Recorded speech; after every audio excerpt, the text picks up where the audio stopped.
Umi.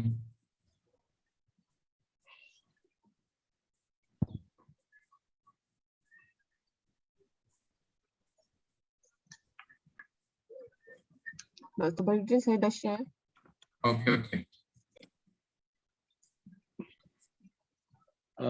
Dr. Zati, we're going to start shortly.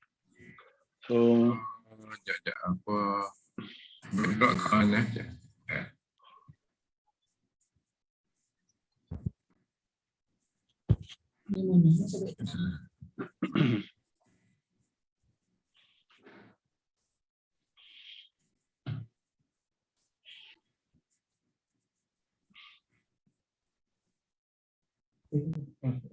Okey, jadi dah okey. Assalamualaikum Prof Khairil. Waalaikumsalam warahmatullah. How are you, Prof. Saldi? I'm okay. Are you okay? Alhamdulillah, we're doing fine, very good. How's the weather condition in Jakarta? Oh, are you in Bukit Tinggi? I'm in Bukit Tinggi now in North Yes. Jakarta. In West Alhamdulillah. Sumatra. Alhamdulillah. Thank you, Prof. Saldi, for coming. Thank you all. Prof Farid, are you okay? Prof Farid? Alhamdulillah, okay.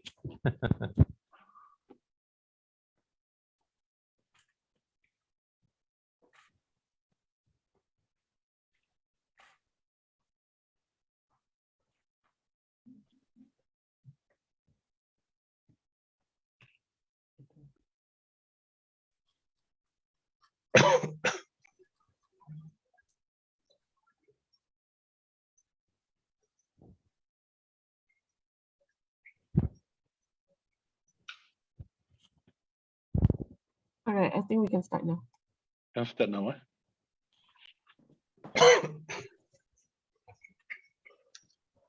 Assalamualaikum warahmatullahi wabarakatuh. Selamat pagi, good morning to all. Welcome to the International Symposium on Shari'ah Governance 2021 in memory of Emeritus Professor Ahmad Ibrahim. Before we continue, let me introduce myself. I'm Dr. Khairil Azmin Mohtar, an Associate Professor in Ahmad Ibrahim Kuliah of Laws, International Islamic University, Malaysia. I will be the moderator for the symposium. The International Symposium on Shari'ah Governance 2021 is an event organized by Ahmad Ibrahim Kuliah of Laws, International Islamic University, Malaysia, to commemorate Almarhum Professor Emeritus Tan Sri Ahmad Ibrahim's vast contributions to the development of Malaysian judicial and legal system, both civil and Islamic. The lectures that will be delivered in the symposium cover areas pertaining to Shari'ah and deliberates current legal issues. The main theme for this symposium is Shari'ah governance. The symposium serves as a platform to redeliberate and reinforce the vision and mission of Almarhum Professor Emeritus Tan Sri Ahmad Ibrahim. We are very fortunate in the symposium to have 7 distinguished speakers from 7 countries who, inshallah, will deliver lectures on Shari'ah governance of their respective countries, namely Malaysia, the Republic of Indonesia, Thailand, Brunei Darussalam, the Republic of Singapore, and the Republic of Turkey. We shall begin the symposium with recitation of the Holy Quran, Surah An-Nisa, verse 58 to verse 60.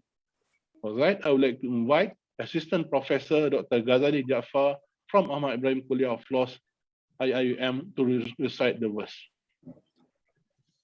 The floor is just Dr. Ghazali. Assalamualaikum warahmatullahi ta'ala wabarakatuh.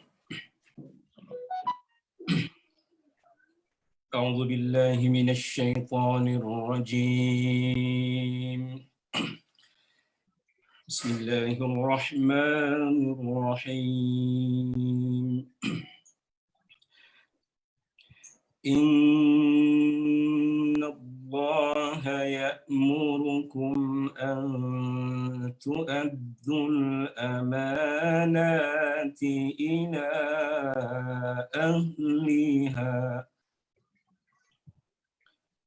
wa idza hakamtum bainan nasi an tahkumu bil 'adl إن الله نعم ما يعظكم به إن الله كان سميعا بصيرا.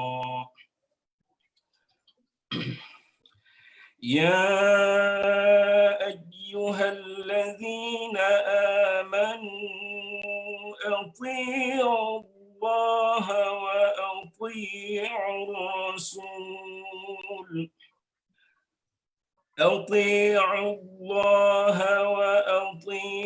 الرسول وأولي الأمر منكم فإن تنازعتم في شيء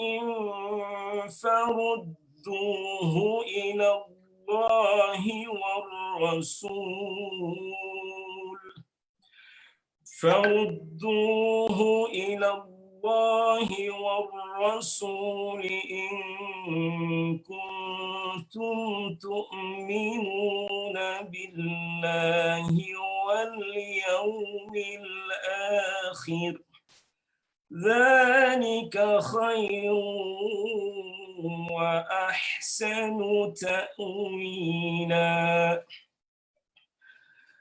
ألم تر إلى الذين يزعمون أنهم آمنوا بما أنزل إليك وما أنزل من قبلك يريدون أن يتحاكموا إلى الطاغوت وقد أمروا أن يكفروا به ويريد الشيطان أن يضلهم ضلالا بعيدا. صدق الله العظيم. السلام عليكم ورحمة الله وبركاته. Sadaqallahul Azim. Thank you very much, Dr. Ghazali Jafar, for the beautiful recitation of the verses from the Holy Quran. To receive the mercy and blessings of Allah subhanahu wa ta'ala, now you invite Associate Professor Dr. Badruddin Ibrahim from Ahmad Ibrahim Kuliah of Laws IIUM to recite the opening dua of the symposium. Assalamualaikum warahmatullahi wabarakatuh. Bismillahirrahmanirrahim. Alhamdulillahi rabbil alamin. Wassalatu wassalamu ala asyrafil anbiya'i wal mursalin wa ala alihi wa sahbihi ajma'in. Allahumma zidna wa la tanqusna wa akrimna wa la tuhinna wa atina wa la tahrimna wa asirna wa la tu'sir alaina. Allahumma ahsin akibatana fil umuri kulliha wa ajirna min khizyi dunya wa azabil akhirah. Allahumma inna nas'aluka al-'afwa wal 'afiyata wal mu'afata ad-da'imah fid din wad dunya wal akhirah. Allahumma ighfir li arwah masyayikh. Allahumma ighfir li arwah walidina wa masyayikhina wa khassatan li ruh Syekhina Ahmad Ibrahim. Allahumma ighfir lahum warhamhum wa'afihim wa'fu anhum. Allahumma ighfir lahum warhamhum wa'afihim wa'fu anhum. Allahumma ighfir lahum warhamhum wa'afihim wa'fu anhum. Allahumma inna nas'aluka ilman nafi'a wa rizqan wasi'a wa 'amalan mutaqabbala. Allahumma anfa'na bima 'allamtana wa 'allimna ma yanfa'una. Allahumma inna na'udzu bika min ilmin la yanfa' wa qalbin la yakhsha wa nafsin la tasma' wa da'watin la yustajabu laha. Allahumma inna na'udzu bika min jahdil bala wa darkis syaqa wa su'il qada wa shamatatil a'da. اللهم مقلب القلوب ثبت قلوبنا على دينك. اللهم مصرف القلوب والأبصار صرف قلوبنا على طاعتك. اللهم إنا نعوذ بك من الجنون والبرص والجذام والسيء الأسقام. اللهم اجعل أول هذا اليوم صلاحا وأوسطه فلاحا وآخره نجاحا، ونسألك خير الدنيا والآخرة يا أرحم الراحمين. ربنا لا تزغ قلوبنا بعد إذ هديتنا وهب لنا من لدنك رحمة إنك أنت الوهاب. ربنا هب لنا من أزواجنا وذرياتنا قرة أعين واجعلنا للمتقين إماما. ربنا اغفر لنا، ربنا آتنا في الدنيا حسنة وفي الآخرة حسنة وقنا عذاب النار. وصلى الله على سيدنا محمد وعلى آله وصحبه وسلم. سبحان ربك رب العزة عما يصفون وسلام على المرسلين والحمد لله رب العالمين. صدق الله العظيم. Allahumma amin. Jazakallahu khairan katsiran, Dr. Badruddin Ibrahim. Now I have the pleasure of inviting the Dean of Ahmad Ibrahim Kuliah of Laws, Professor Dr. Farid Sufyan Shuaib, to give the welcoming remarks and opening speech of the symposium. Bismillahirrahmanirrahim. Thank you, Dr. Khairil. Our distinguished speakers, Prof. Dr. Saudi Isra from Indonesia, Professor Dr. Muhammad Amin from Brunei, Dr. Habib Bara from Philippines, Professor Dr. Sukri Lampute from Thailand, Mr. Alfian Yasri from Singapore, Associate Professor Abdurrahman Yaziji from Turkey. We have also Mr. Muhammad Siddiq, Mr. Ahmad, representing the family members of Almarhum Mr. Professor Tan Sri Ahmad Ibrahim. Our honored guests, the committee members, led by Associate Professor Dr. Khair Azmi Mokhtar. Ladies and gentlemen, Assalamualaikum warahmatullahi wabarakatuh. Salam sejahtera and a very good morning. Almarhum Professor Emeritus Tan Sri Dato' Sri Ahmad bin Muhammad Ibrahim hardly needs any introduction for us in Malaysia. I think probably also for those who are interested in Malaysia and in Southeast Asia. His vast contributions in the development of the Malaysian judicial and legal system, both in civil and Islamic law, draw notable recognition and acknowledgement from many. He was a remarkable man who had distinguished himself through excellence as a scholar, as a legal practitioner, and also as an administrator. His many contributions and achievements are reflected in the various acknowledgements awarded during and after his lifetime. Apart from the various awards conferred, including the Allama Muhammad Iqbal Medal in 1979, Professor of Laws from IUM in 1983, Professor Emeritus from Malaya 1984, the Toku Ma'al Hijrah Award in 1988, and also the Tun Abdul Razak Award in 1992. He was instrumental to various institutions. He could be considered as the chief architect of at least two of the most prestigious law faculties in Malaysia, namely University Malaya's Faculty of Law and the International Islamic University Malaysia Kuliah of Laws, which was named after him in year 2000, in recognition of his immense contribution in the formation and direction of the Kuliah. In year 2000, a memorial lecture was inaugurated by the Institute of Islamic Understanding, or IKIM, to commemorate and pay tribute to the vast contribution made by Almarhum to the development of the Malaysian judicial and legal system. Ahmad Ibrahim Kuliah of Laws of IIUM then embraced the hosting of the memorial lecture by inviting experts and scholars to speak on diverse legal issues. This memorial lecture have witnessed many luminaries of the legal profession and scholars of law, local and international, delivering lectures on various themes on development of the law. This year, due to the global pandemic, as we have experienced, which include the travel restrictions, we are unable to conduct the annual memorial lecture as usual. Nevertheless, every cloud has a silver lining. The pandemic had taught us that physical distancing is never a bar to the gathering of ideas and meetings of the minds. Instead, the borderless virtual world had presented us with unlimited possibilities in expanding the scope of the memorial lecture to reach the international communities.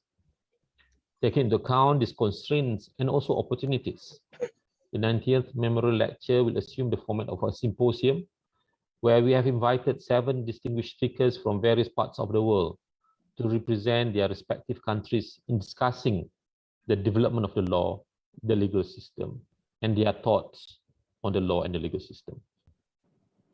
Titled the International Symposium on Shari'ah Governance 2021, in memory of Emeritus Professor Tan Sri Ahmad Ibrahim, this symposium seeks to provide a platform to deliberate the vision and mission of Tan Sri Ahmad Ibrahim, and to gather practitioners and scholars to speak on the topic of law, institution, administration, and governance of Sharia in the respective countries. It is hoped that this symposium will become a stage for the sharing of ideas and an opportunity to collaborate in strengthening Sharia governance at the local, state, and international level.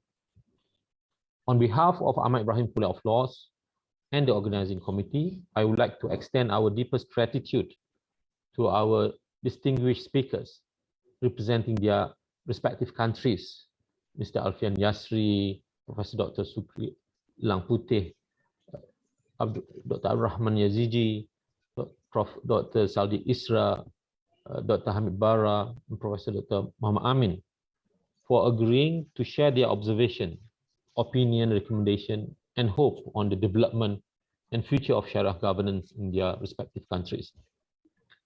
We also have with us today a family member of Almarhum Emeritus Professor Tan Sri Ahmad Ibrahim, namely Mr. Muhammad Siddiq, who has very kindly agreed to share the other side of Tan Sri Ahmad Ibrahim, the personal side of Tan Sri Ahmad Ibrahim, for us to learn from. Thank you all for making the time to participate in the symposium despite your busy schedule. Your presence is indeed truly appreciated. We also wish to thank and congratulate the committee members and those who have contributed in organizing this symposium and in making it a successful and beneficial. Finally, it is hoped that the participants of this symposium will benefit from the sharing of knowledge and experience gained from this symposium. Thank you for the participation. Again, thank you all. Assalamu alaikum warahmatullahi wabarakatuh. Wa alaikum salam wa rahmatullahi wa barakatuh. Thank you very much, Professor Dr. Farid Sufyan, the Dean of Ahmad Ibrahim Kuliah of Laws, for the enlightening remark and speech. We are fortunate to have with us today Mr. Muhammad Siddiq Ahmad, the son of Almarhum Professor Ahmad Ibrahim, as the representative of Almarhum's family today. Without further ado, I would like to respectfully invite Mr. Muhammad Siddiq to give a few remarks on behalf of the family of Almarhum on this auspicious occasion. Bismillahirrahmanirrahim. Assalamualaikum warahmatullahi wabarakatuh. To all the professors and speakers of this symposium. First of all, I would like to thank everyone who is involved in this symposium, particularly University Islam Antarabangsa and also ICOL for organizing this symposium. We as a family are very grateful that even after more than 2 decades after Professor Ahmad Ibrahim leaving us, he is still being remembered and honored by the university. Sometimes I meet law students of the university and they are all in awe of him. There are even students who have never met him and were probably born after he died, talk of as if they know him. All this is no doubt because of the university that continues to have programs like this and keeping his name alive. It is indeed fitting that this International Symposium on Shari'ah Governance 2021 is in memory of Emeritus Professor Ahmad Ibrahim, as the subject of Shari'ah laws has always been very close to his heart, and it was his lifelong mission to see that the implementation of Shari'ah laws in Malaysia is successful. From Singapore to Malaysia for nearly 60 years of his working life, in whatever position that he held, he has always had one goal in mind. That is the implementation of the Shari'ah. Some people do not believe and felt it strange that he was never formally educated in Islamic law, as he was educated in Cambridge, UK. And yet, in Malaysia, he is the reference point for all aspects of the Islamic law. Lawyers have told me that when they are in Sharia courts, when they said that this is the opinion of Professor Ahmad Ibrahim, more often than not, the judge will accept that opinion in making his ruling. Even in Singapore, lawyers were writing to him and asking him his opinion, as they know if they quote Ahmad Ibrahim, that opinion will be accepted. But back to the question of how he became an expert in Islamic law. From my own personal observation, I would say that it was his dream and his belief that Islamic law can be implemented in this time that made him do all that he can to make this successful. At home and at work, he would read and do research, meet and learn from many people. He is always finding solutions to any problems and resistance towards the implementation of Islamic law. To him, there is no such thing as impossible, as it is the law of our Creator, and as such should be implemented. He had the intelligence, courage, and perseverance to see it through. Alhamdulillah, Malaysia has made great strides in the implementation of the Shari'ah in Malaysia, but there are a lot more that needs to be done. Inshallah, the many students of Professor Ahmad Ibrahim and others will continue his legacy and will make his dream of the successful implementation of Islamic laws in Malaysia a reality. Again, I would like to thank the university for organizing this event in remembrance of Ahmad Ibrahim. For Ahmad Ibrahim, may Allah reward him for all that he has done and for all the efforts that he has put in trying to implement the Islamic law. May Allah accept all his good deeds and forgive him for all his faults. And may his legacy live in all of us. Thank you. Assalamualaikum warahmatullahi wabarakatuh. Waalaikum salam wa rahmatullahi wa barakatuh. Thank you very much, Mr. Muhammad Siddiq Ahmad, for the illuminating remark. I hope the short speech will motivate us for the further implementation and better enforcement and administration of Shari'ah in our countries. The first lecture of the symposium will be delivered by Professor Dr. Farid Sufyan Shuaib from Malaysia. Professor Dr. Farid Sufyan Shuaib obtained his LLB honors from the International Islamic University Malaysia and was immediately offered a teaching post at the Kuliah of Laws, International Islamic University Malaysia in 1993. He completed his LLM at Queen Mary University of London and obtained his PhD in law from IIUM. He was a visiting scholar at Queen Mary University of London between February and March 2016. He received and completed research grants on various areas of law, including administration of Islamic law, media law, and constitutional law. Prof. Farid has published widely in Malaysian and international journals. He has published many books. Among his books are Administration of Islamic Law in Malaysia, Text and Material, Powers and Jurisdiction of Shari'ah Courts in Malaysia, Constitutional Law of Malaysia, Text and Commentary, and Media Law in Malaysia, published by LexisNexis, Pearson, and Walters Kluwer, respectively. He has been invited to visit and deliver seminars, lectures, and talks in many universities throughout the world, including England, Turkey, and Indonesia. His writings are referred to in the judgment of superior courts in Malaysia. Please allow me to invite Professor Dr. Farid Sufyan Shuaib to deliver his lecture. Professor Farid, the floor is yours. Bismillahirrahmanirrahim. Thank you, Dr. Khairil. Let me just first share my screen. Thank you for the organizer in inviting me to be to contribute to this symposium. This, as mentioned by Dr. Khairil and also by Mr. Ahmad, that this would be an important symposium looking at the governance of Shari'ah to further the works of Professor Ahmad Ibrahim. I'll be talking from the perspective of Malaysia on the administration and governance of Shari'ah, some of the issues and some of the suggestions that probably has been raised, but probably need to be repeated again.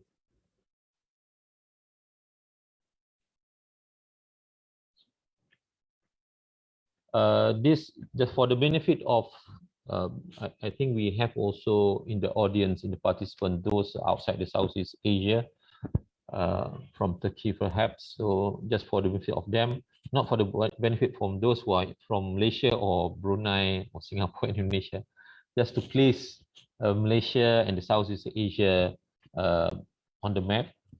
And again, those who are not familiar with Malaysia, particularly those outside the Southeast Asia, Malaysia, we have the West Malaysia and East Malaysia.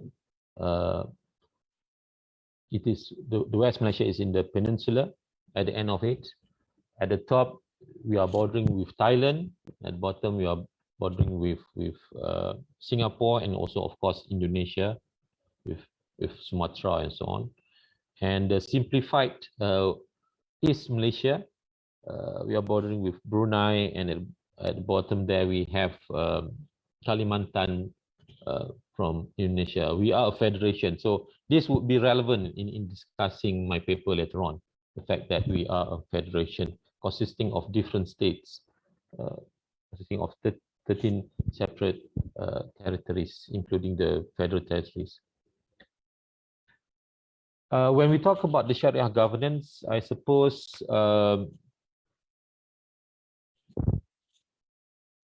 it's about the governing of a country, the relationship between those who govern and those who are being governed, the ruling, the steering of a nation.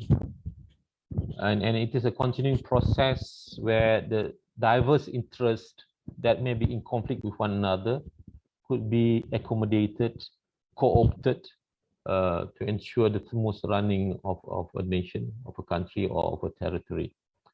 So that's on the part of when we mention about Sharia governance, we are talking about many things, the diverse interests, a diverse push and pull, and so on. Again, just for the benefit of those who are not familiar with Malaysia, briefly, to show that we are plural society, because we have we are not a separate island, particularly in Southeast Asia. So we in looking at the population, we consider the citizens and non-citizens, the registered and non-registered. So that's the fact in Southeast Asia. If we look at the ethnic and religious composition, we have the Bumiputra or indigenous ethnic groups. We have the different ethnic groups. We have the Chinese about 24%, Indian 7%, and the religion we have also it's also multi-religious. We have Muslims 60%, Buddhism 20%, Christianity 9%, Hinduism 6%. So it's a multi-ethnic and multi-religious society. And if you look at the history, we have different influence in our history, similar to other Southeast Asian countries. We You have the influence of Hinduism early on, then Buddhism, and then you have the gradual process of Islamization in Malaysia, coming through the east and the west in terms of the peninsula, and this the gradual process of Islamization on the Malay Sultanates is interrupted when we have the colonial intervention, and what we can see from this is the convergence of influence from different religion, and convergence of influence also from the indigenous influence and also the colonial influence in making up the, if we are talking about the law, in making up the legal system of Malaysia. At the end, I will not go into detail of the history. The point that I want to emphasize is the convergence of influence. That's what we can see now, and that's how we could explain that in Malaysia you have Shari'ah. In Malaysia also you have the principles from English law, because we being the former colony of the British.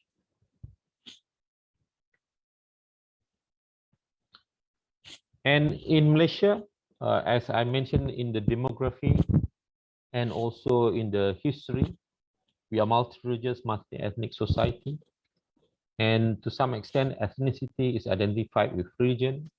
We have Malays identified with being a Muslim. We have Chinese identified being a Buddhist, and also in the recent years, Christians. And you have Indian identified with Hinduism. And the polarity of religions and ethnicity produce the polarity of laws and custom being applied. So you have the application of the Chinese customs, the Hindu custom, and you talk about the other ethnic groups in Peninsula and also in Malaysia. You have the native custom in Sabah and Sarawak, and this polarity of region ethnicity that produce polarity of laws and custom also produce polarity of court system. Our court system are also plural. We have the Shari'ah court system, the civil court system, and the native court system in Sabah and Sarawak. And of course, the looking at the history again, where we have the Malay Sultanates, then the intervention of the British in the 18th century.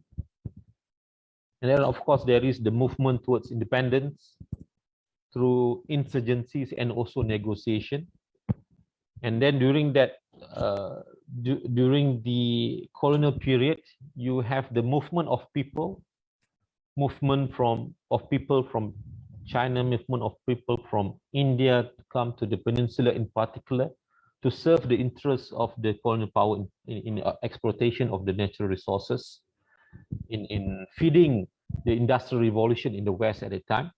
So there is a change landscape in Malaysia or Malaya at that time, where the demographic change, where there is increased number of Chinese and Indian, where there is reduced in proportion in numbers of the indigenous, of the Malays and so on.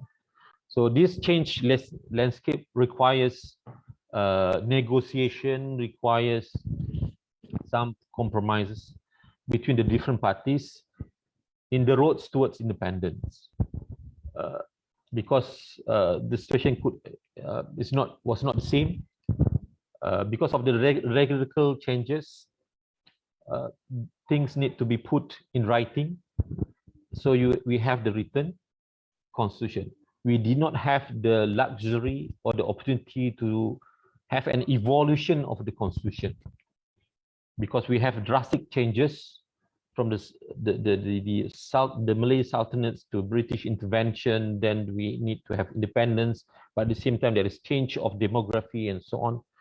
So we need to put it in writing because of the radical changes that need to be made to the governance of the country. So we have federalism, for instance, and we have Islam put in the federal constitution being the religion of the federation.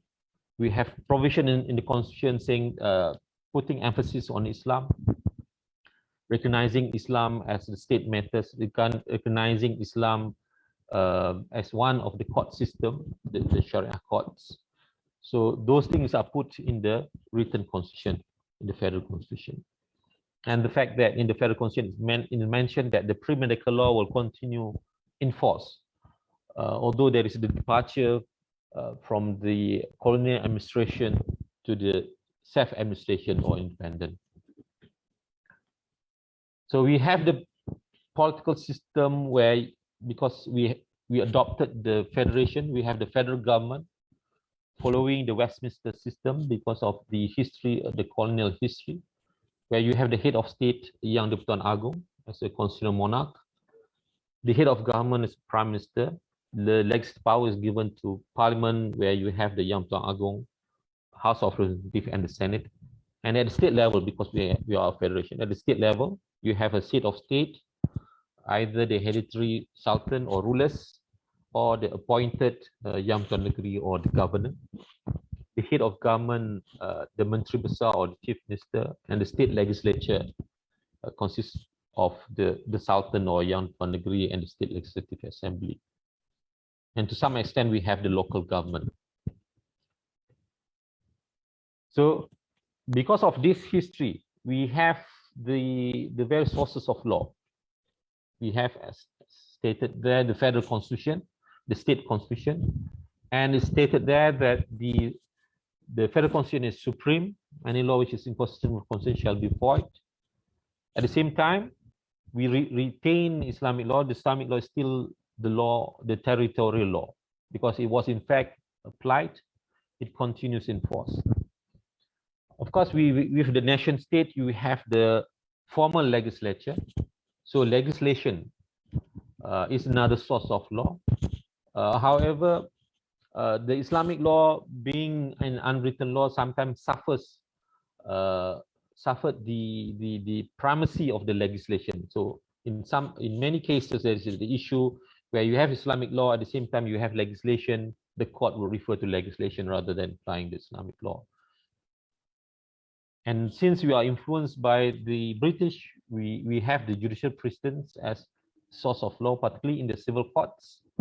It will be an interesting discussion to see what's the value of judicial precedent in the Sharia courts. And again, we have English law, although a foreign law, it's not the territorial law. But because of the history, again, you have the Civil Law Act that recognizes that English law may be applied in certain circumstances.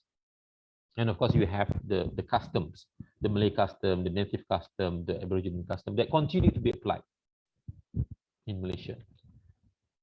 So those are the explanation of what we have now regarding the history, the system of government, the governance in general. And if we look at the current position when talking about Sharia governance, because of the supremacy of the Constitution, we need to refer to the Constitution. We need to see what the Constitution says about Islam. So we could say that Islam is one of the essence, is the essence of the Constitution. This again referring to the history because of the status of religion in the governance during the Malay Sultanates. And then you have the agreement of the Sultanates to form the Federation of Malaya, then later on it became Malaysia. And these things is put in the Constitution, declaring that Islam as the religion of the Federation, declaring that requiring the Yang Dipertuan Agong as the head of state to protect Islam, recognizing the parallel system of the courts, because the Federal Constitution refers to the civil courts, at the same time refers to the Sharia court, at the same time refers to the native court, or at least the native law. So this is the recognition of the constitution to the parallel system, parallel court system. And this would be we could consider as the essence of the constitution. The legislation, because of federalism, Islam is under state competency. It is the state that has power to legislate on Islam, and this sometimes create conflicts with the federation, since Islam is under the Sultan, so the state has jealously guarded the border of administration of Islam, that it should be under state, it should not be under the federation. But at the same time, the resources is held by the federation. So you have the federal agencies that have the potential to provide assistance to coordinate the administration of Shari'ah. So you have this push and pull on the governance of the Shari'ah. It is jealously guarded to be within the state, but at the same time, the financial reality is that because the resources under the federal constitution, most of the resources, the corporate tax and so on, are under the federation. So the federation that have the resources. So it requires coordination between the state and the federation to ensure the governance of Shari'ah runs smoothly. On the executive part, again, because of the federalism, you have the federation as the executive under federation, the executive under the state. This relates to the issue of governance. As I mentioned, each state has their own Islamic religious council to administer the affairs of the Muslims, including matters of Baitul Mal, matters of Waqaf, and because of this polarity of institution of Islam, sometimes it creates a problem, or for some probably not sometimes, most of the time it creates problem because you have 13 states, and if you include federal territories, 14 territories. And of course, each state have their own mufti, state mufti, because we don't have a federal mufti. Sorry, I have to go quickly because I think my time is running out. And this is the court system that I think this is one of the issues that has been discussed, always been discussed when talk about the governance of Sharia in Malaysia. The fact that we have parallel court system. We have the civil courts, the Sharia courts, and the native courts in Sabah and Sarawak. Usually people only refers to the civil courts and Sharia court, forgetting about the native courts. And sometime when there is the push for a unified court system, most commentators will refer to the fact that we have civil court and Sharia court, forgetting about native courts. But when you mention about native court, then there's the issue of recognition of the polarity of the systems. That if there is an argument to say that we need not to have a Sharia court, what about native courts? What about the customary law, native customary law, and so on? So that's why it's important to point out the fact that we have three court systems, which because of you have three court systems, so it may be in conflict with one another. This I'll discuss a little bit down the line. So just we are coming to the end part of my presentation. What are some of the issues that I have put the foundation in the early part of the discussion? One, the issue of essence of constitution and basic structure. Of course, we don't have time to discuss in detail. This is one of the recent issue in Malaysia on question of basic structure. It's about the approach. I think the issue is about the approach to constitutional interpretation. For constitutional scholars, this would be one of the main discussion. How to approach in constitutional interpretation to find the essence of the constitution, and to what extent that we want to give place to the doctrine of basic structure that says there is some aspect of the constitution that have primacy over others. Looking at the constitution and looking at the history of the constitution, could we say that Islam has the primacy place in the constitution? Therefore, the interpretation of the provision of the constitution have to take note of the primacy of Islam, primacy of the Shari'ah. So this is ongoing debates, I suppose, in Malaysia. This relates also to the issue of the place of Islam in the public sphere. But I suppose in Malaysia, it is really a non-issue. Islam is indeed relevant and has a central place in the public sphere.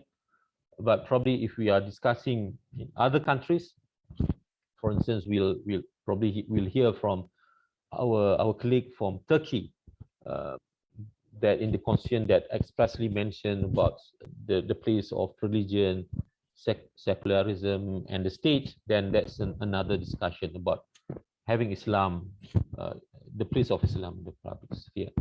Second, I mentioned about federation, the fact that states have autonomy, particularly on matters of Islam.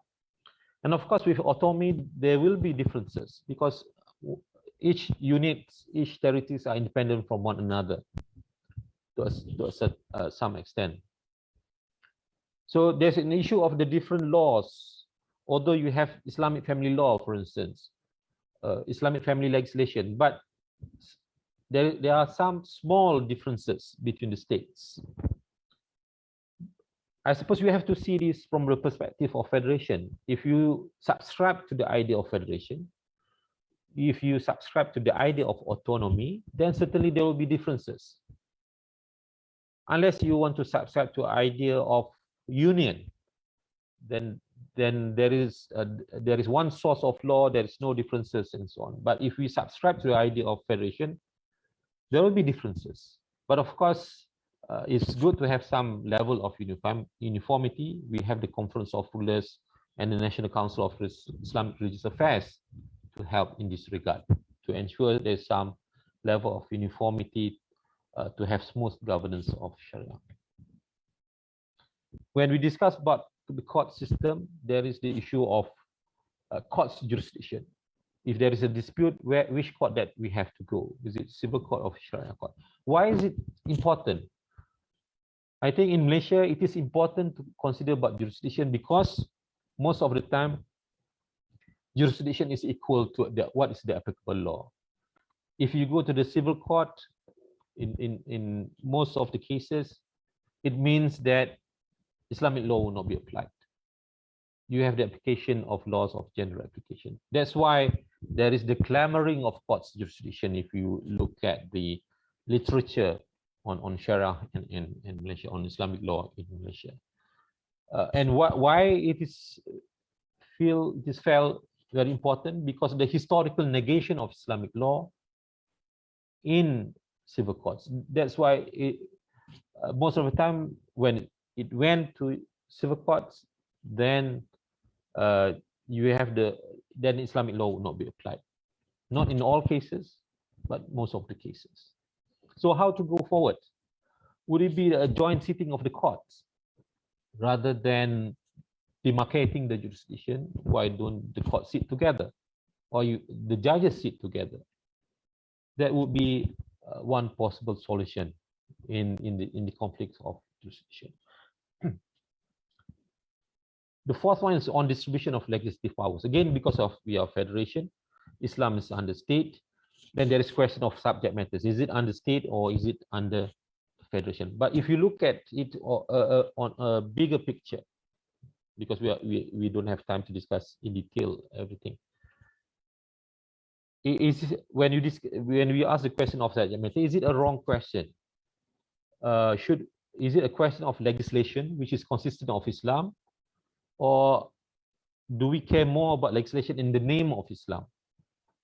In other words, if you can pass legislation either at the state or the federal level, and the law is consistent with Islam, is that the primary factor, or is the primary consideration is that when you legislate, it should be in the name of Islam? Therefore, you have to fight for the competency either at the state or the federal level. That's something to consider going forward. And of course, and at this age, for the final point, there is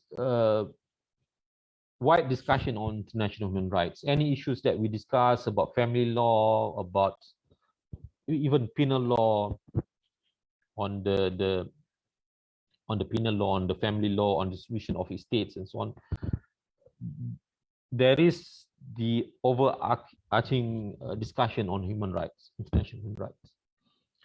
But I think we need to set the narrative.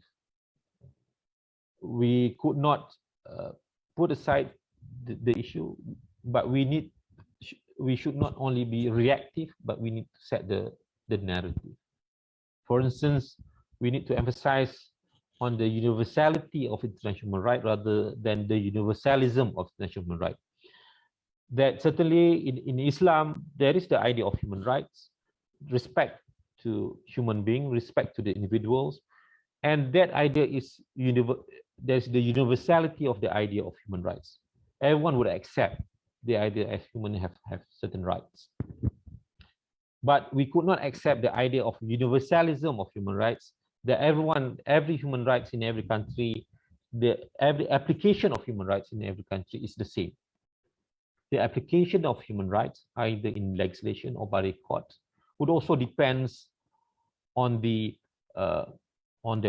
customs, religions of that community, the implementation of it. But the concept, the principle of human rights is accepted by everybody. So that's the importance of setting the narrative on the idea of international human rights. So those are some of the issues that I could manage to convey in this discussion. Certainly, there is challenges and opportunities under the legal prism that we have in Malaysia. But we can see there is cross currents. There is opportunities to reform, opportunities to enhance. But sometimes, because of the politics of the day, there is the inaction that resulted in status quo, resulted in ability to improve further. And I think in this symposium, we can learn from each other. We can work together on how to improve the Shari'ah administration and Shari'ah governance in our respective countries, inshallah. Thank you. Assalamualaikum warahmatullahi wabarakatuh.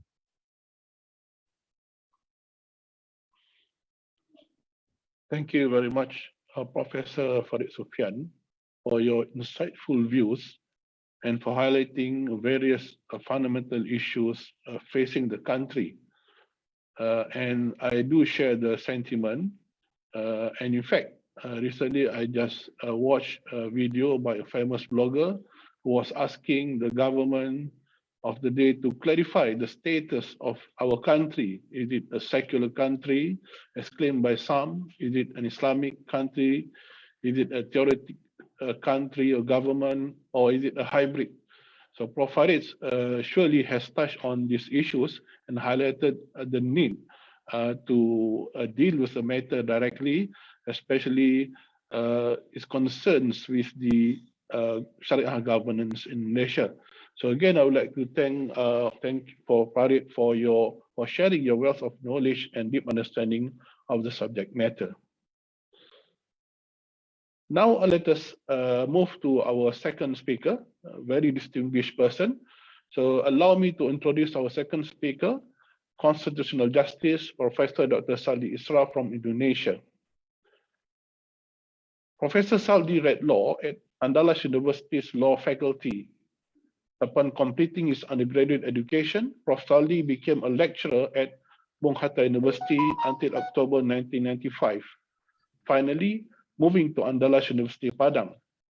He taught at Andalas University for almost 22 years while continuing his postgraduate studies. In 2001, Professor Saldi graduated with Masters in Public Administration at the University of Malaya. 8 years later, Prof. Saldi graduated with a doctorate degree from the Gajah Mada University, Yogyakarta.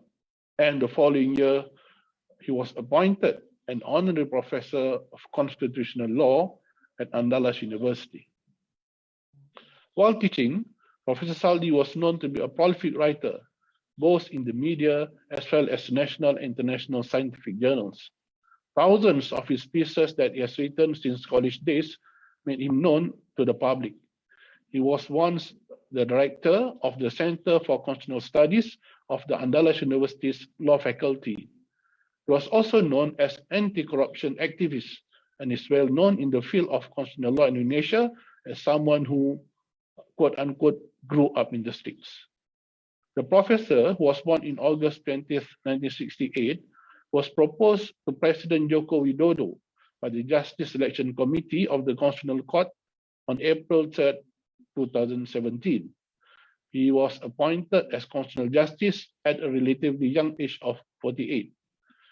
On April 11, 2017, President Joko Widodo officially inaugurated Constitutional Law Professor Saldi Isra to replace Patrialis Akbar as Constitutional Justice for the 2017-2022 term.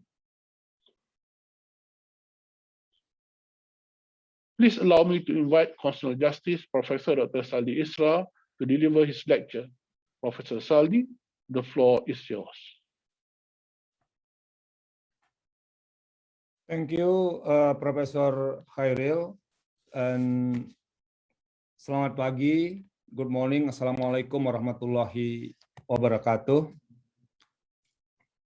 First of all, I would like to express my special thanks to the committee of this international symposium and also the dean of the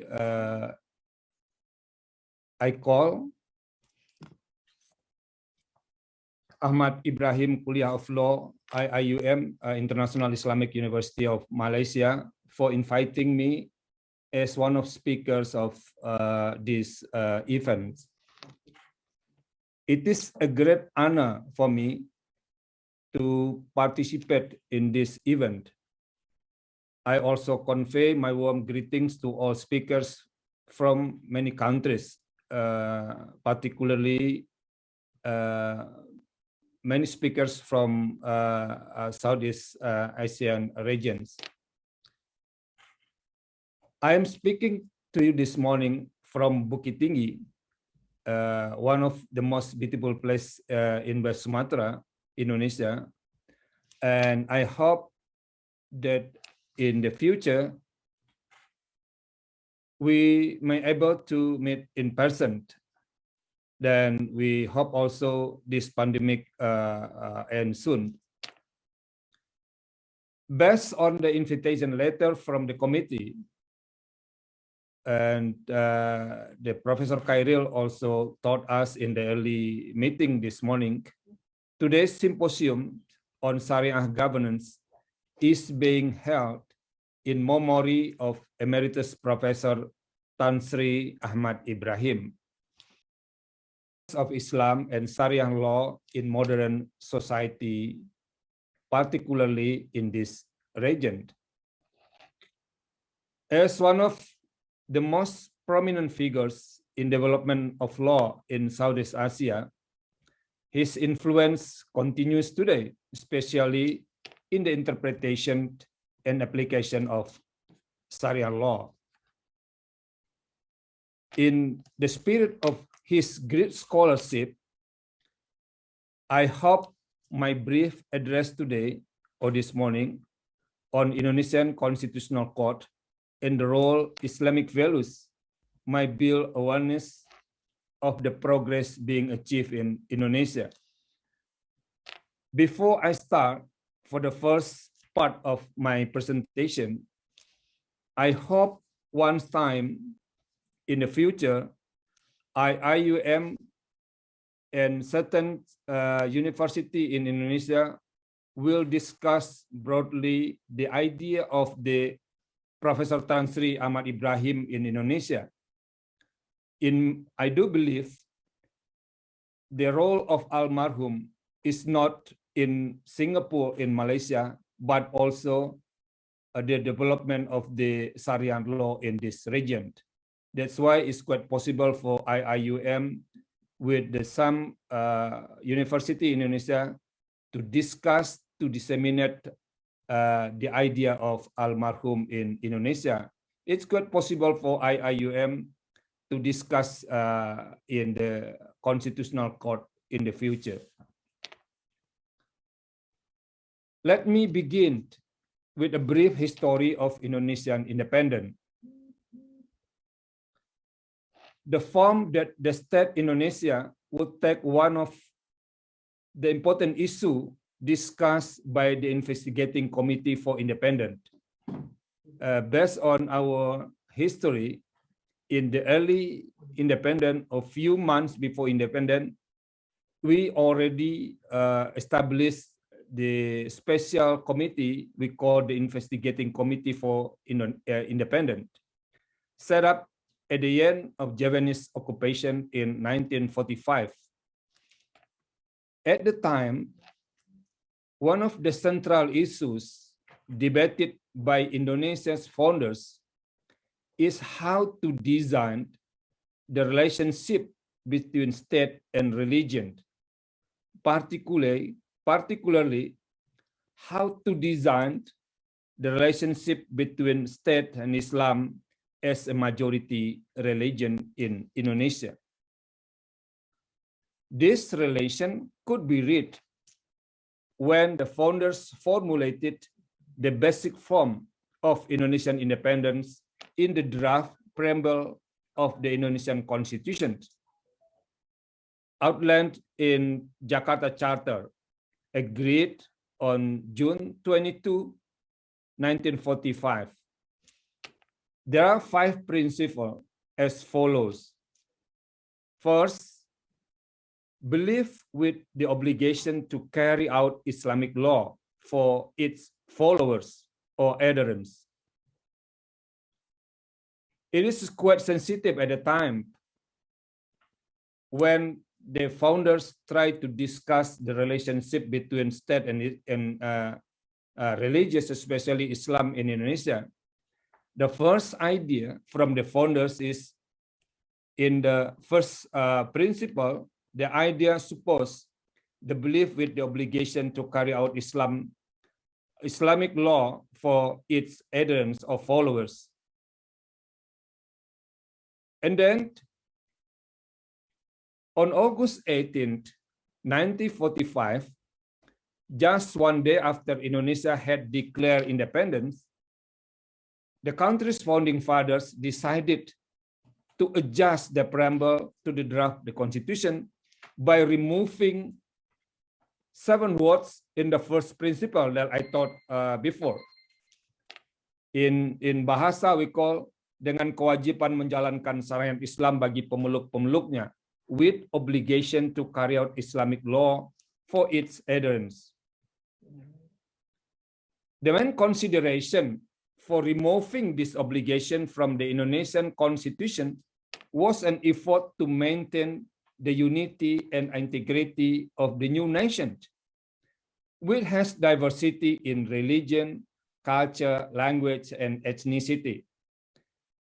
In the first speaker, Professor Farid already discussed the unique of the Malaysian landscape.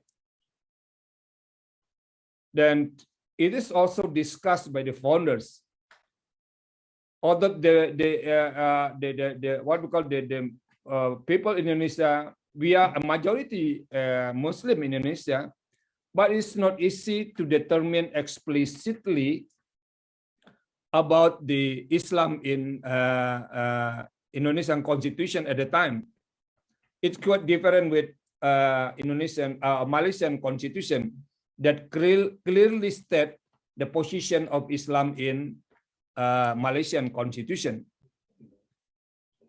At the time, the idea to abolish or to remove the 7th word in the first principle, led by Sukarno and Hatta, the first president and vice president of Indonesia.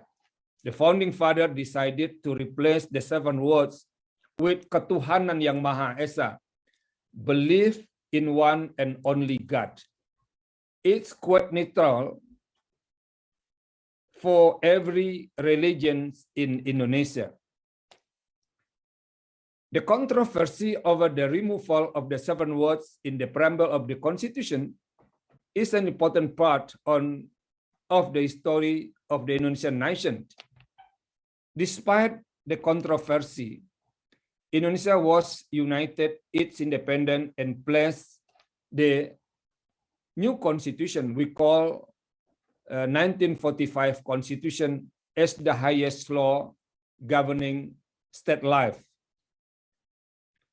Although the Constitution promulgated on 18 August 1945 was not perfect, it became the main basis for maintaining the integrity of the Indonesian nation and state.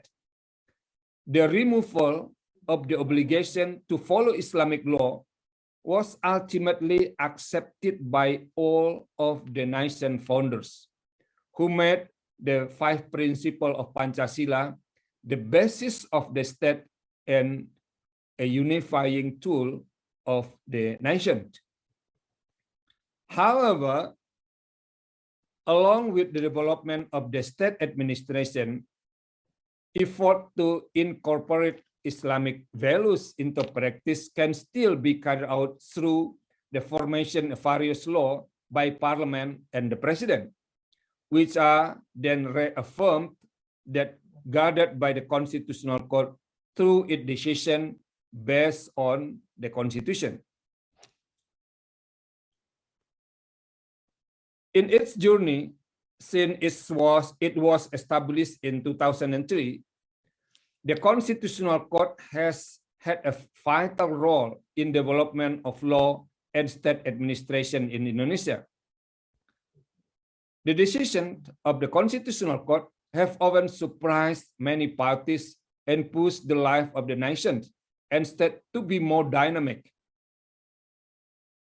In addition, the Constitutional Court has made many landmark decisions, especially related to aspects of Islamic law and Islamic values that are part of the fundamental rights of Indonesian citizens and are protected by Constitution.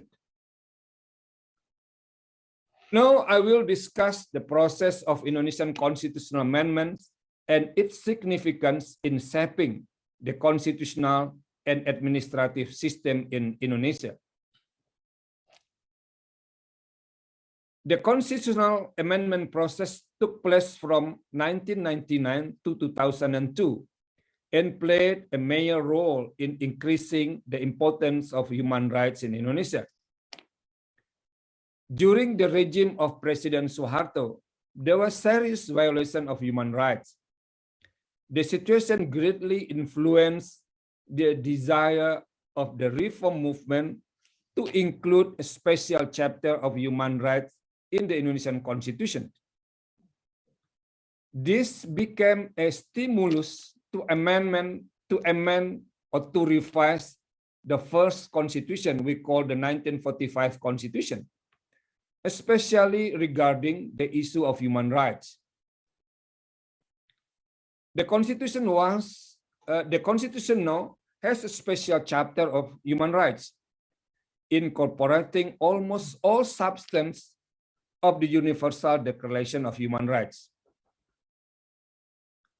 In addition, another historic reform was to make the Constitution as the highest law of the land and the protector of the state sovereignty.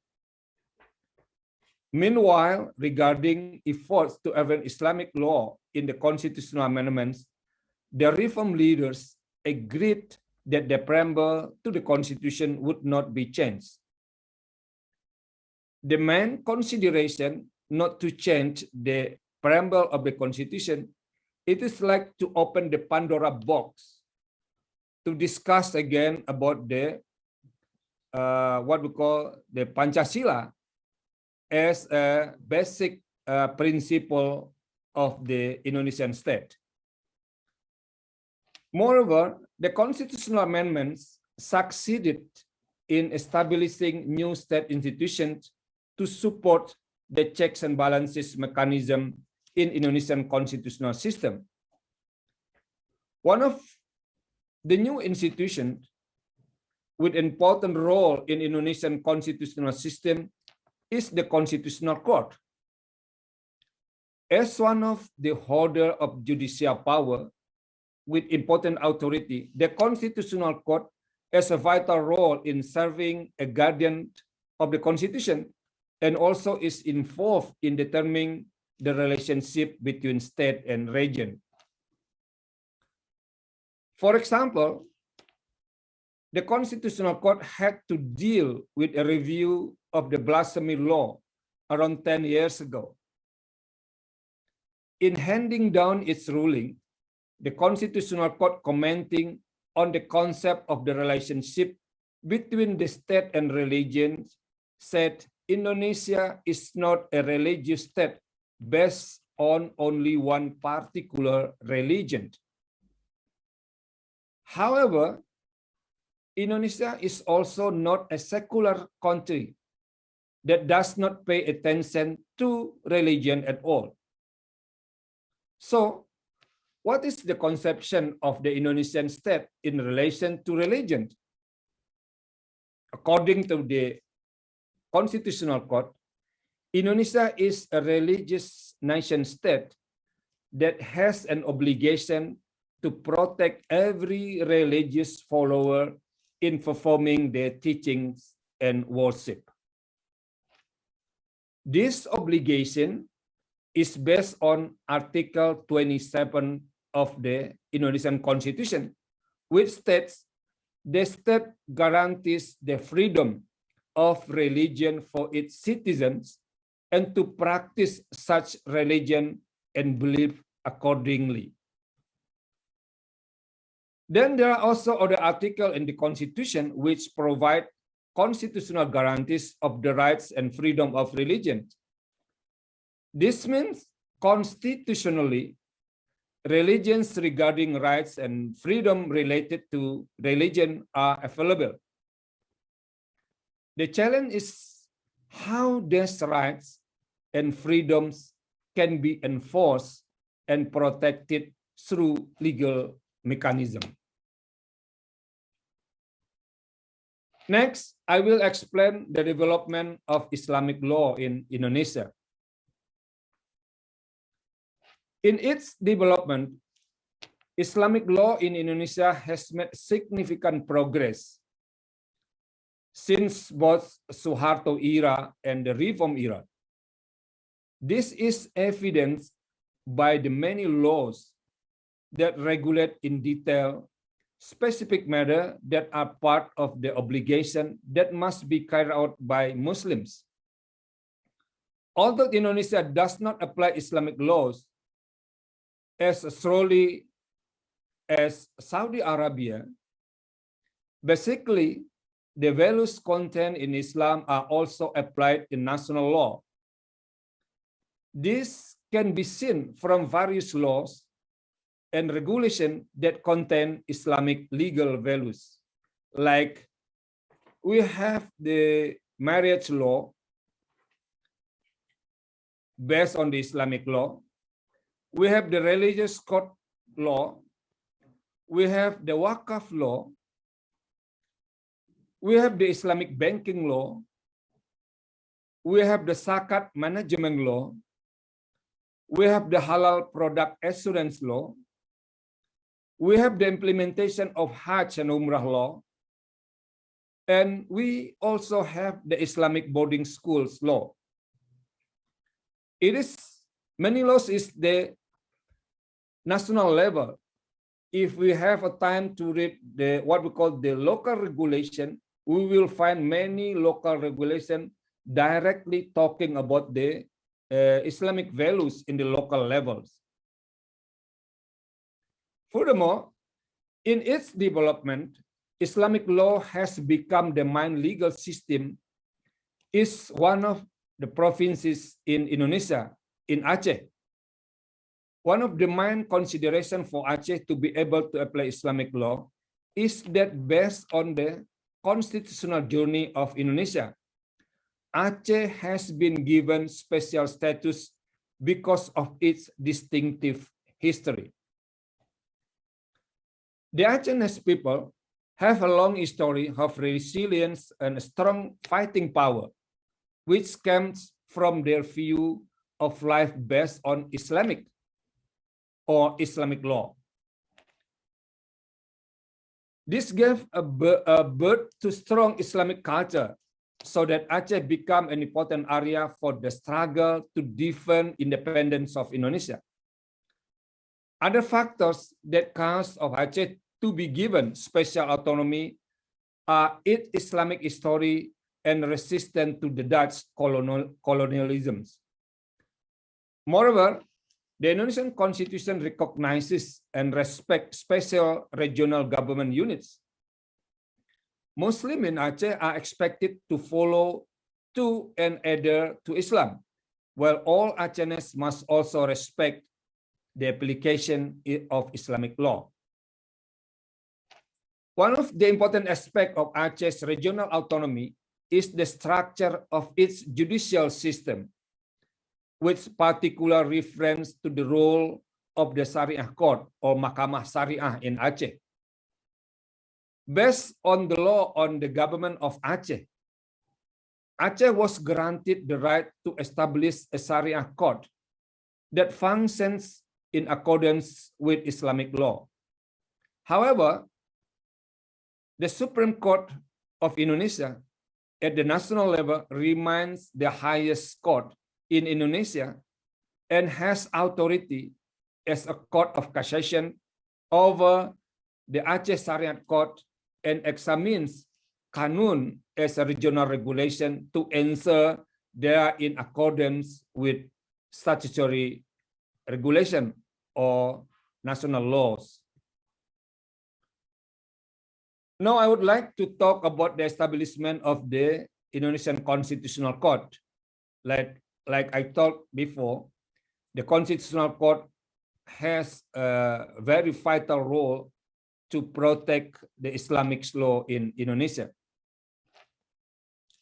Since the reform leaders raised the idea of the Constitutional Court as a part of judicial power structure in Indonesia, there is a great hope the amended constitution will be well preserved, so constitutional right of citizens will also be well preserved.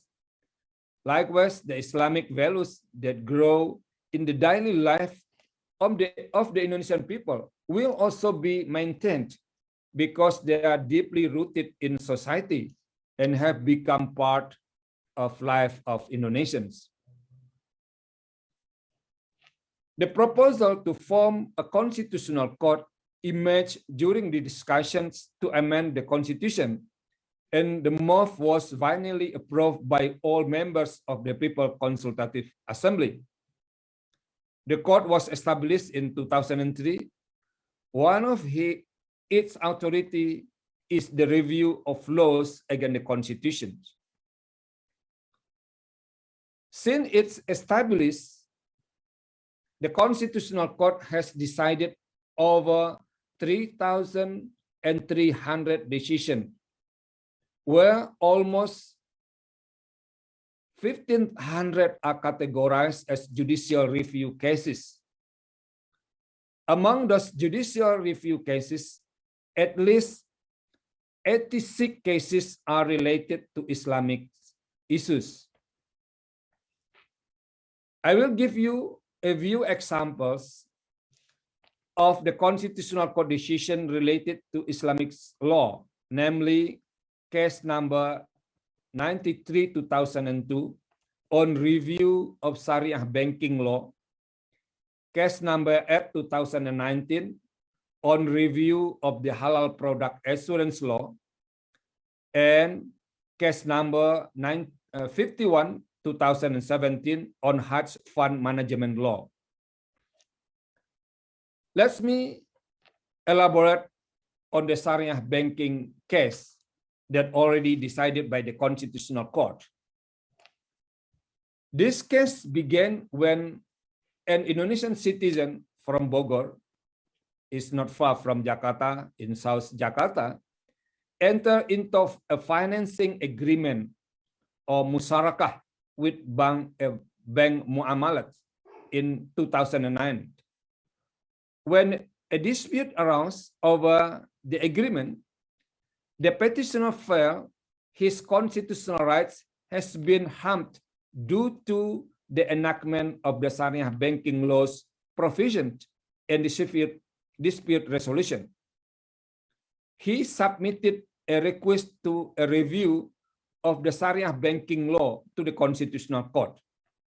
The petitioner argued he had suffered a loss and that dispute resolution process did not explicitly determine which court should resolve the dispute. To answer the constitutionality issue, the Constitutional Court stated the choice of legal forum regulated in the Shari'ah banking law in several cases had allowed space for a choice of forums. We could create legal uncertainty that might cause losses for bank customers and for Shari'ah business units. The choice of forums for disputes resolution in Shari'ah banking could lead to overlapping authorities to adjudicate, because two different types of courts are given the authority to resolve Shari'ah banking dispute, whereas the religious court law states that religious court have the authority to resolve Shari'ah banking dispute. The Constitutional Court considered the relevant provision of Shari'ah banking law do not provide legal certainty, so that it is contrary to the constitutional principles. Second, halal product assurance case. This case was filed by an advocate and legal consultant on halal products. He filed an application for a judicial review of the halal product assurance law. In his application, the petitioner stated that the enactment of the halal product assurance law made it difficult to obtain certain products because all products before circulating in Indonesia must obtain a halal certificate, as per the halal concept taught by Islam. Consequently, the petitioner claimed he could not enjoy products in the form of haram or forbidden food beverage, as well as other useful goods that derived from haram materials. Therefore, petitioner was worried that if he continued to consume the haram products, he will be subject to intimidation. In its legal consideration, the Constitutional Court stated that compared to other countries, Indonesia, with the largest Muslim population in the world, was led in enacting the halal product assurance law. The existence of an assurance of halal product is not an effort to apply Islamic law to all communities, including non-Muslim communities.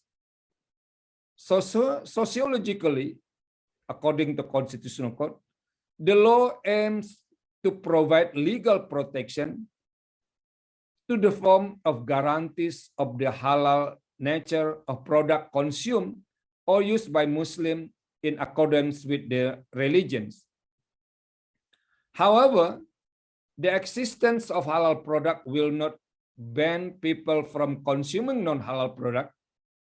The halal product assurance law stipulates exception if a product is clearly non-halal, that it is obligatory for the producer to provide a non-halal label, so the public can make their choice according to their belief or their desire to consume or use the product. So the existence of the halal product does not harm reduce, eliminate, limit, or complicate the rights of the petitioner in carrying out activities is as non-Muslims. Therefore, the petitioner's concern that he will be intimidated for consuming haram food or drink or products containing haram ingredients were deemed irrational according to a constitutional court.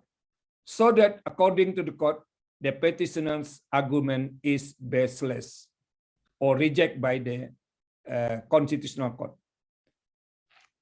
Third, or the last case, Hajj fund management case. In the decision number 51, 2017, concerning judicial review on Hajj fund management law, a petitioner complained that his initial payment for the Hajj pilgrimage would be used by government for investment. According to petitioner, he never gave an approval to the government to invest such funds.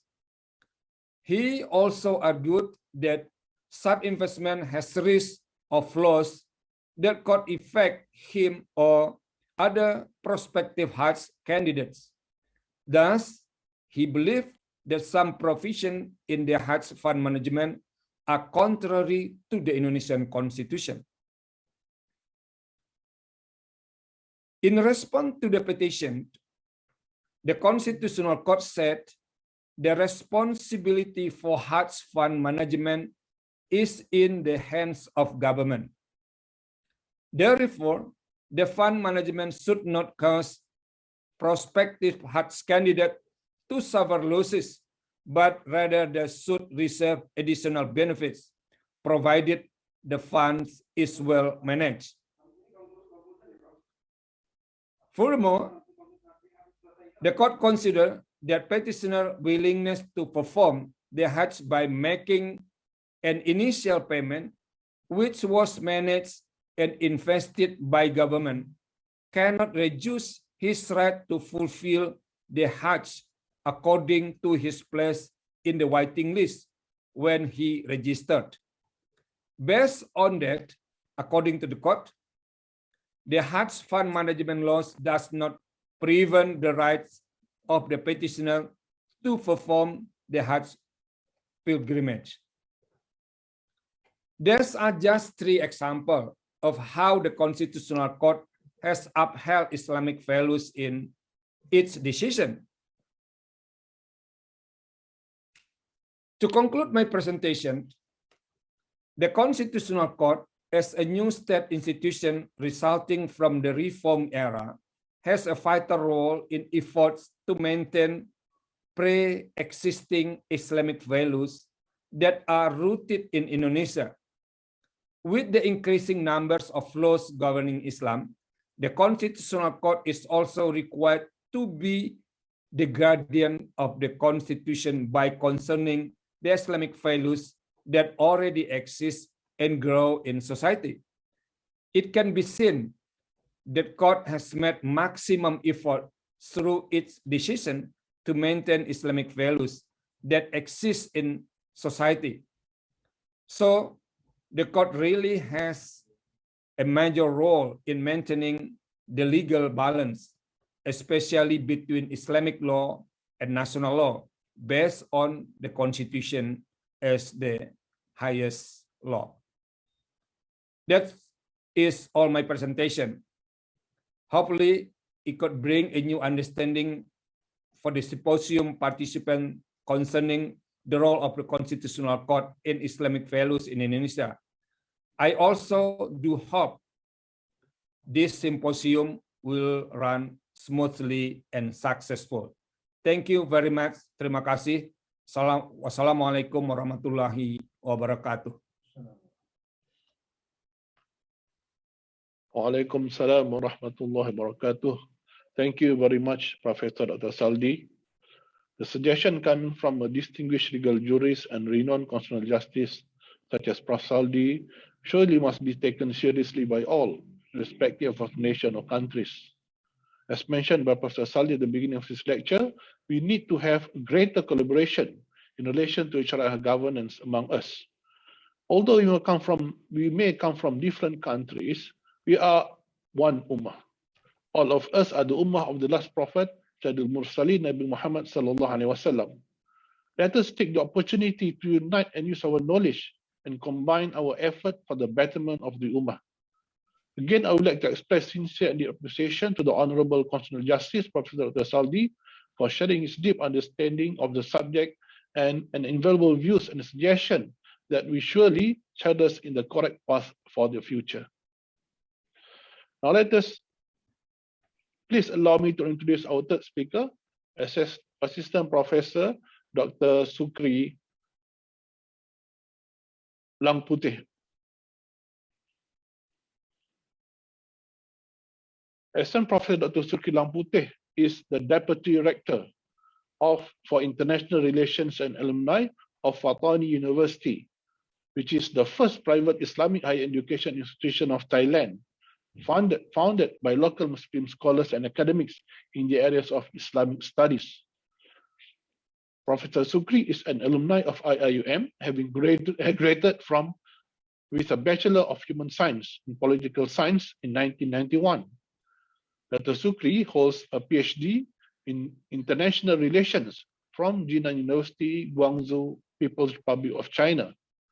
Dr. Sukri is presently a member of Thailand's House of Senate Standing Committee on Education, as well as the House of Parliament Standing Committee on Islamic Affairs. In 2009, Dr. Sukri received the honor of being listed as one of the 500 most influential Muslims in the world by Prince Al-Walid bin Talal Center for Muslim-Christian Understanding. The audience, please allow me to invite our distinguished speaker, Assistant Professor Dr. Sukri Langputeh, to deliver his lecture. Dr. Sukri, the floor is yours. Bismillahirrahmanirrahim. Alhamdulillah wa summa alhamdulillah alladhi bi ni'matihi tatimmu salihat wa la hawla wa la quwwata illa billah. Amma ba'd. Thank you very much, Prof. Khalid Lazmin, and also to Prof. Farid, the Dean of the ICOR, and all the panelists and audience of the program today in memorial of Professor Tasri Dr. Ahmad Ibrahim.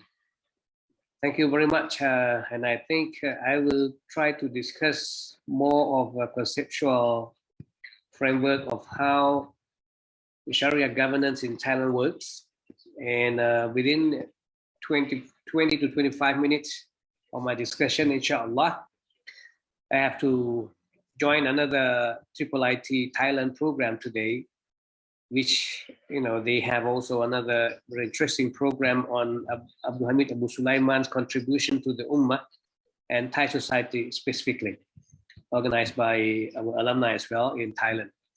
And let me start first with Bismillah ar-Rahman ar-Rahim. What we have learned from IUM, especially I myself, as the students of Professor Ibrahim Abu Sulaiman, students of Professor Rashid Martin, students of Professor Jabal Mu'abban, and let me mention another name, Professor Ahmad Al-Olu. It was very shocked for me when all those teachers of the time started their classes with Bismillah. I came from a country where not only secular but very Thai. It is very, very Thai in terms of educational policy to educational practices. We will never listen to even Muslim scholars, Muslim teachers, or Muslim lecturers in universities saying Bismillah ar-Rahman ar-Rahim vividly to the audience, to the students. But once I joined those kind of classes of those professors, even Professor Eric Winkle, when he was converted, is from the US, from Harvard, joined political science in IUM those days, and then I heard his Bismillah and found that I'm coming to the right track. And at first, I would like to say that I'm not expert on law or even Sharia, I only have another degree on Islamic review of knowledge and heritage from IUM as well. So I did my master, I did my double degree in political science. And then in order to make it international symposium, let me say something in Thai. So Prof. Farid and also Prof. Farid can be notified that there is another language used in this conference. This is Assalamu alaikum in Arabic. ขอความสันติสุขจงมีแด่ท่าน peace be upon you, of course, and then salam sejahtera ke atas anda. Mostly if we are talking about Sharia, we are talking about Islamic law, or we are talking about กฎหมาย Islam. This is Thai word. กฎหมาย is law, Islam is Islam. กฎหมาย Islam, we will see lots of script, writings is in Yavi script, especially, in 14th, 15th century. Most of Qadi, which we call in Thai language as Dato Yutitam, is using a JavaScript as reference of their cases. Well, my prologue will be more or less like this. Let's say, living in a country where Muslim is minority, we were trying hard in order to live with others, countrymates, Buddhists mostly, and Christian, and some Hindus and some other religious followers. So our heart must be very strong because Muslim in Thailand is not only from the south. Muslim in Thailand is not only in Patani like you have known before. We have Malay Muslim in the south. At the same time, we have Chinese Muslim, Hui Chinese, Hui Muslim in northern Thailand. We do have Muslim from a subcontinent, from South Asia, who came to northeast of Thailand, and they are doing very good business of livestock, etc. And to forget not Muslims who are living in Bangkok. We have even talking about a halal law or halal business in Thailand. All those factories will never forget Professor Dr. Vinay Dahlan of Chulalongkorn University, who came from Indonesia. His ancestors came from Indonesia as grandson of Kiai Ahmad Dahlan, the founder of Muhammadiyah. He came to he was in Bangkok, and there are Muslim from Java, Muslim from some other places in Bangkok. So when I'm talking about Sharia governance, I will try to bring your thought on geography as Thailand as a whole, like an X. Thai map looks like an X. So I'm talking Sharia governance of the X, not only in the south, not only in the south 3 provinces which are places or platform for Sharia applications for 100 years. Okay. At the same time, we have to think about how to hate our hate, how to hate our hate, how to hate the hating. We need 360 degrees headings of Sharia governance in order to protect our siyasat Shari'ah, in order to protect, to follow our maqasid Shari'ah. We have to think about that, how to deal with, and with whom we have to deal with. Okay, I'll explain further within next 20 minutes. Then also we are thinking of the skills of Muslim living in Thailand. Either you are majority Muslim, majority Malay Muslim in the south, or very small minority in Chiang Mai, in Chiang Rai, who are Chinese. We need our hands, which we always think of options. Sometimes you can see these 2 brackets. Sometimes you can see the future. Sometimes you feel that you are limited, you are limited, you are stuck with those things.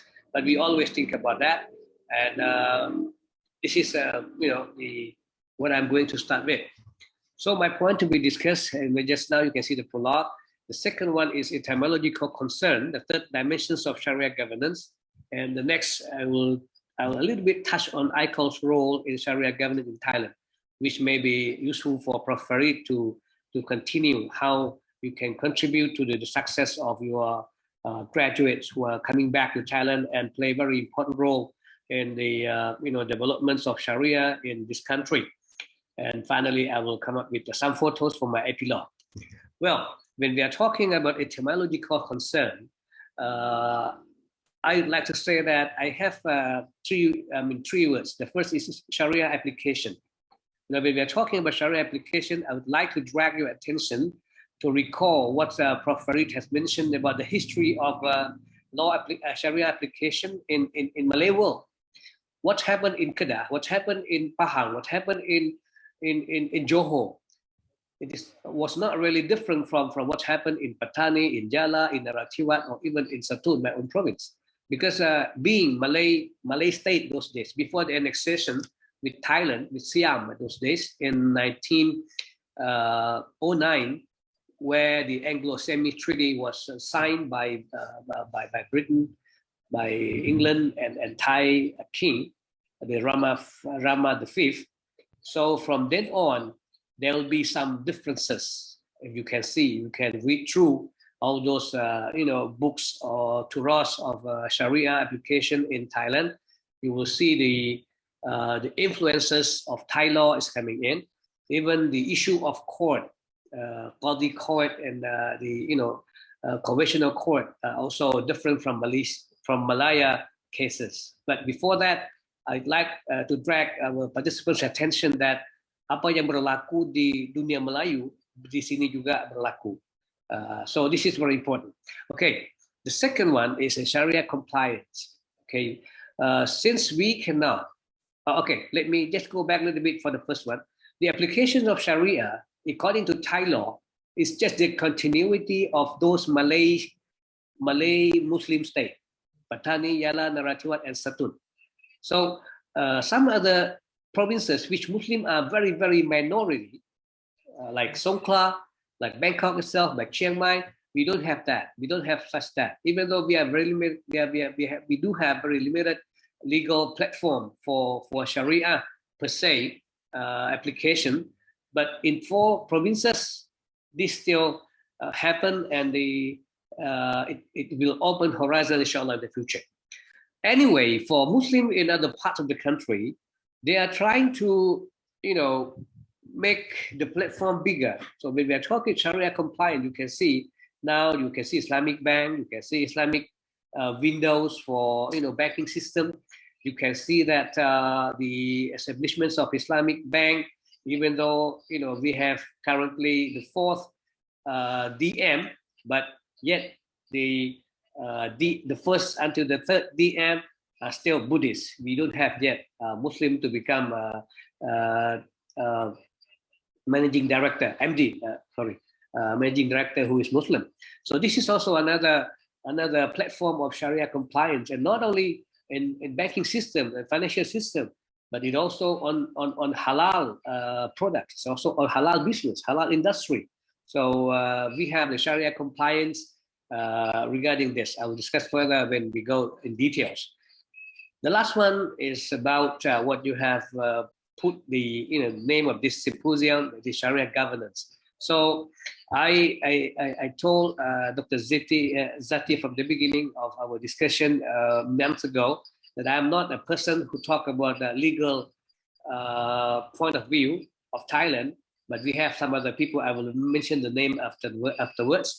But since I am, working with the Islamic Committee, Islamic Affairs, and also I'm teaching political science, I know how the Parliament is working on that, and it is related, law, politics, and all those things, related to governance of per se Sharia, and how the future of Sharia in Thailand is not only depending on ulama who knows Sharia, who knows fiqh, but it depends also how you create a political education to our people.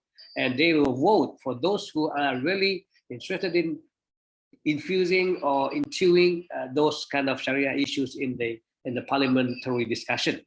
Okay, I will go into details a little bit within very short time. When we are talking about dimensions of Sharia governance in our country, in Thailand, of course, Thailand has more populations as compared to Malaysia, as compared to Brunei Darussalam. But still, we have, very small, when we are talking about Muslims areas, that is, we are, less than 10% of Muslim in the country. But alhamdulillah, anyway, we do have roles in OIC as observer, and we played a lot of things, drag attentions of Muslim countries to work with us at global level. So when we are talking about legal dimensions, I will show you to this one. According to the legal dimension, we have for the time being Muslim family law and law of inheritance code, 1941. You can see how old is that. And in short, I would like to call it MFLAILIC. So it is only applied in 4 southern border provinces where Muslims were having their own Malay state. So it is because of the annexation. Finally, Patani, Raya became provinces. Patani, Yala, Naraka, Satun. So it is continued. So Qadi was named as Datuk Utitam, and like Jala, we have 2 Datuk Utitam. Datuk Qadi, Patani has 2 Datuk Qadi. Satun has 2 Datuk Qadi. But when you go to Songkhla, we have Muslim also in some districts of Songkhla, but they cannot use this law because they are not. They do not live in this one, in these 4 provinces. So the scope of this law is very limited and very small. We have the introductory part of just like preamble of any law, and then the first part will be dealing with Islamic law of marriages, and the second part will be of Islamic inheritance. So these are only 2 areas of applications of law that have been used only 4 provinces as compared to 77 provinces in our country. We do have 77 provinces. And as of now, since Thailand has, the guidelines of a province to establish Islamic committee, the guideline for a province to establish Islamic committee is in that province, if you have 3 masjid, 3 mosques, then you are entitled to apply for establishing Islamic committee. Means that for the time being, we have only 40 provinces in the country which has Islamic committee. Then the provincial Islamic committee will be under the National Islamic Committee.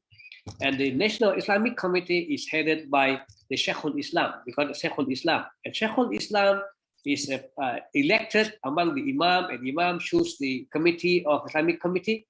And then those Islamic committees will choose the Sheikhul Islam, then appointed by the king. So when we are talking about Shari'ah, we are talking about Shari'ah, and when we don't confine only on legal dimensions, we have broader platforms. We have wide range of platform to play with all those kind of maqasid Shari'ah. Then we bring issues on fiqh al-istita'a. We bring the issues of fiqh al-alawiyat or even fiqh al-aqaliyat.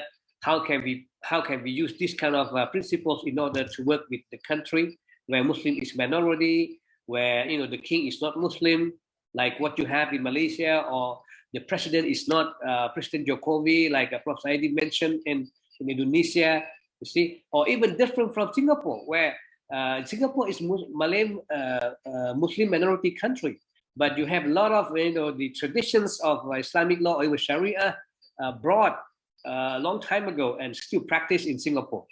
And then the second one is when we are talking about social dimension, we're talking about social dimensions. I would like to say that we try to apply the idea of shura, the idea of shura council at the level of kampong, the level of district, at the level of the provinces. So finally, we can utilize this kind of platform in order to bring the teaching of the Quran, in order to suit with the social lifestyle in our country, especially in provinces where Islamic committee has not established. The third one, I will go quickly. Economic and financial dimension. This is very promising one, and thank you International Islamic University for producing integrated Muslim scholar in economics and financial development. They came back, and a lot of them are involved in this kind of economic cannot say law, but rules and regulation which are dealing with economic developments are open to discussion, open to to Muslims to be active in economic development, even financial system. We have Islamic cooperatives which are very powerful in Thailand. We have more than 200,000 members, and we have billions of funding asset of these Islamic cooperatives. So by all means, we do need all kinds of regulations or even law regarding to this, by not mentioning that it is Sharia. Okay. Another one is a health and well-being dimension. This is also another important thing where ulama and people who are working together with medical doctors and show their capacities, especially during COVID-19, to show that Muslim will be also talking and bringing health law in order to provide for Muslim or even non-Buddhists to be able to live together in these dimensions. And the last one is political dimension. When we are talking about political dimension, of course, for the time being, like I mentioned earlier, that people in the cabinet and people in the parliament will be playing very vital role in bringing all those things and providing instruments to finally we have platform for applications of Sharia bit by bit, day by day. But we also think that at the end of the day, we still recognize, we still acknowledge ourselves as a Muslim in a minority country. So we understand well that what is the fiqh al-aqaliyat, we understand well what is the fiqh al-awlawiyat, what to be first. So that's why we established university. That's why we try to encourage friends, especially those who graduated from IUM, to go to universities, to go to Ramkhamhaeng University, to go to Chulalongkorn University, to Chiang Mai University, in order to bring all those kind of integrated things to those campuses, inshallah. Well, so final point, I will discuss, ICO's role in Sharia, Sun in Thailand. When I say Sun here, I mean Sun is self-development. You produce integrated scholars who had very good basic knowledge on Sharia, and they have good basic on common law from Malaysia or from Commonwealth law system. Then when they come back to Thailand, they could further practice or even go deeper what they have learned. Here I have integrated legal education. So the products of ICO, the product of Kuliah of Laws of IUM, I mentioned here. Please allow me that I would like to mention 3 names. In fact, there are lots of students who went to, I think Prof. Tolar Hassan knows well about that. How many students came to law, how many came to economic, how many came to Islamic review knowledge. But let me mention these 3 names. Those who came during earlier time, especially the first one, I think Prof. Farid know him well. So Prof. Dr. Sulaiman Dorla. Dr. Sulaiman is very interesting. He, among the 3, he was the only one who graduated LLB and LB Sharia. Then he continued Masters and PhD from IUM. So you can see that the streamline of Dr. Sulaiman. And do you think that when he come back to Thailand and when he master Thai law, what will happen? Okay. The second one is Prof. Zakaria Hama. Prof. Zakaria Hama, he just got he got his undergraduate degree in Sharia from Kuwait University, and MCL and PhD from UIA. And the last one is Prof. Zaki Cheha. He just the king was in Thai system, when somebody got full professorship, the king will appoint the person, and Prof. Zaki was appointed by the king last night. So it is also a pride of the Kuliah as well. So Prof. Zaki got first degree in laws from Ramkhamhaeng University, the biggest university and well-known university in law. Then he continued his MCL. He got another BA from Trisongkla University in Islamic Studies, then continued MCL and PhD. You can see the 3 streams of your students who came to IUM, to ICO. Then when they come back to Thailand, you can see that their self-development, son means self, S means self-development in being a scholar, very, very taxed to my understanding. The second one is Sharia leadership. Based on this kind of specific capacities of what I mentioned, the three examples, so they will be people who are invited always to organizational development of whatever bodies that happen in Thailand, And the last one is because of the networking that International Islamic University has. So I don't use the word global, but I use the word local. They are very good at local connection. They are very well versed in Thai law. At the same time, they are very well versed of Sharia laws, and they are very well versed of Commonwealth law, even though they are Thai, which are not really concerned with the common law, whatever. So this is the strength that finally ICOL has contributed to SUN, self-development, organizational development, and finally networking development. So I will end up my discussion by epilogue showing you photos. This is what we have seen, what we have been facing in Thailand. Sometimes we were promised by the government that this law will be passed by by the parliament, whatever, but finally no. And sometimes it happened also with zakat law, when Muslim in one party brought the issue to the parliament, a Muslim from another party is trying to be the opposition of that law, even though it is in fact the benefit of Muslim. And then finally we need directions, the heading, the directions, where to bring Muslim, especially to create platform for that. And this is the problem.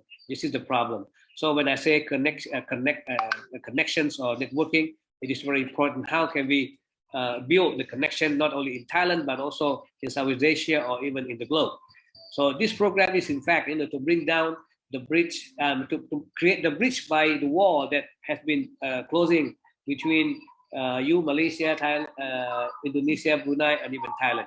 Inshallah, in the future, we are working together, and inshallah, I will introduce you more to your graduates of Kuliah of Law, in order for them to come and work together with their own Kuliah, and we will be the winners together, inshallah. Our purpose is to go to Jannah the Firdaus, Allah subhanahu wa ta'ala. You are in majority countries, I am in minority countries, but our destination is the same, that is Jannah the Firdaus, inshallah. So thank you very much. I think in all, I would like to say thank you to Prof. Ahmad Ibrahim. I used to attend his classes, even though I am from different Kuliah, but I like, being a student of Big Guru. At the same time, I thank you, brother Prof. Tola Hassan, who helped us, maintaining our life in IUM those days until finally, you can see the products of IUM, especially your Kuliah in our country. And it's time for us to move the world together rather than we let the world move us. It has been a long time ago. Thank you very much. Khop kun. Terima kasih. Syukran. Selamat po. Sia-sia and syukriya. Assalamualaikum warahmatullahi wabarakatuh. Waalaikum salam warahmatullahi wabarakatuh. Thank you very much, Assistant Professor Dr. Sukri, for highlighting various issues and various aspects of Shariah governance. And of course, we understand the plight of Muslim in Thailand and hope for the best. And I believe that Professor Shukri is contributing a lot to the community, Thailand as a nation, and the Muslim community especially. And I think I have to mention, when Professor Dr. Shukri mentioned about Dr. Sulaiman Dorlah, he actually is one of my friends until today, and currently he's teaching in Multimedia University in Malacca. And of course, he was teaching in Brunei before he moved to the University Perguruan Sultan Idris, Tanjung Malim, and currently he moved to Multimedia University and basically contacted me before he moved there. So, and as the people say, great minds think alike. So Dr. Sukri surely shared the same view as Professor Dr. Saldi relating to the need to have a greater collaboration between our Muslim in various countries. And you've been reminded by Professor Sukri that a huge number of exemplary, brilliant, extraordinary Muslim jurists come from Thailand, especially from the southern region. Until today, Muslims, especially in Southeast Asia, still using and learning from the texts and manuscripts and kitab written by, among others, Sheikh Ahmadul Fatani, Sheikh Abdullah Fatani, just to name a few. And of course, from Indonesia, we have great scholars such as Sheikh Nuruddin Al-Banjari, Sheikh Arshad Banjar, Sheikh Abdul Raif Sinkel, Sheikh Naubanten, and many others. Now, all these distinguished scholars use Jawi writing and Bahasa Melayu as media of transmission of their knowledge and manuscripts, apart from Arabic. So not only we have the same vision as one Ummah, we do share a lot in many matters. Now let us move on to our next speaker. Let me introduce the Professor Amin Abdul Aziz from University from Brunei. Professor Amin Abdul Aziz is a senior professor of Islamic governance at the Institute of Policy Studies, University Brunei Darussalam or UBD. And he's also a consultant professor at UBD Institute for Leadership, Innovation, and Investments or ILIA.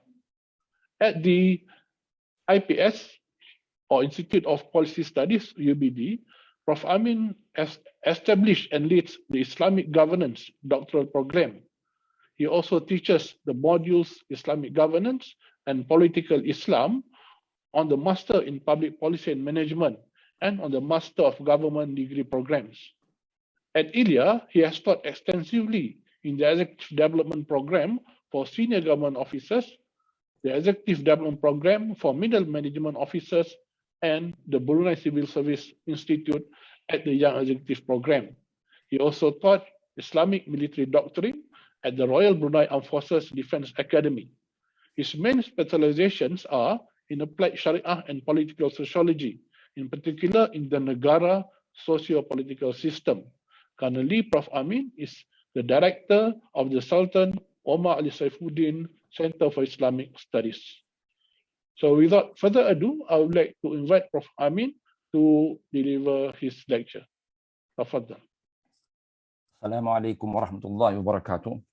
Thank you, Professor Khairil, for that very kind introduction. Bismillah ar-Rahman ar-Rahim. Alhamdulillahi Rabbil Alameen. Wa salatu wa salamu ala Sayyidil Mursaleen. Sayyidina wa Maulana Muhammad wa ala alihi wa ashabil kirami ajma'in. Subhanaka Allahumma la ilma lana illa ma 'allamtana innaka antal alimul hakim. I'd like to first of all thank the International Islamic University Malaysia and the organizers of this august symposium, the Ahmad Ibrahim Kulliyah of Laws, for inviting me this morning to speak on what I believe is a very weighty theme, considering the current international geopolitical climate. I am grateful and truly honored for this invitation. I'm also certain that any topic pertaining to Islam, and in particular the participation of Islam in the socio-political spaces, attracts attention from many quarters. In a world dominated by secular thought, the fact that Islam is insistent, or at least some Muslims portray it to be, on participating in areas outside of the personal religious domain is seen by some quarters as an affront to the secular ideal. While the promise of secularism may seem to be enticing and appealing to some, the implications of separating religion from society oftentimes result in an unforgiving individualism and poses serious questions regarding Islam's functional relevance in the governance of contemporary Muslim societies and beyond. I shall, however, defer discussions on the appropriateness of religion partaking in the socio-political spaces for another occasion, inshallah. But for the moment, the fact that we are discussing Sharia governance presupposes a prevailing involvement of the Sharia in the activities of governance. So this morning, I would like to offer a slightly different perspective to Sharia governance by sharing the Brunei experience in regards to the participation of the Sharia in governance. I shall focus my presentation on what I think are the critical factors constructing the activities of governance, namely the relational dynamics between public policy and the law, set against the backdrop of Brunei's evolving socio-political culture. The idea is to try and paint as realistic a picture as possible within my limited allocated time to explain how and in what way did the Sharia involve itself in the activities of Brunei's governance and hopefully plot a trajectory to so-called predict the future. The Brunei experience, I believe, is quite interesting in the sense that it is surrounded by very large neighbors with huge populations.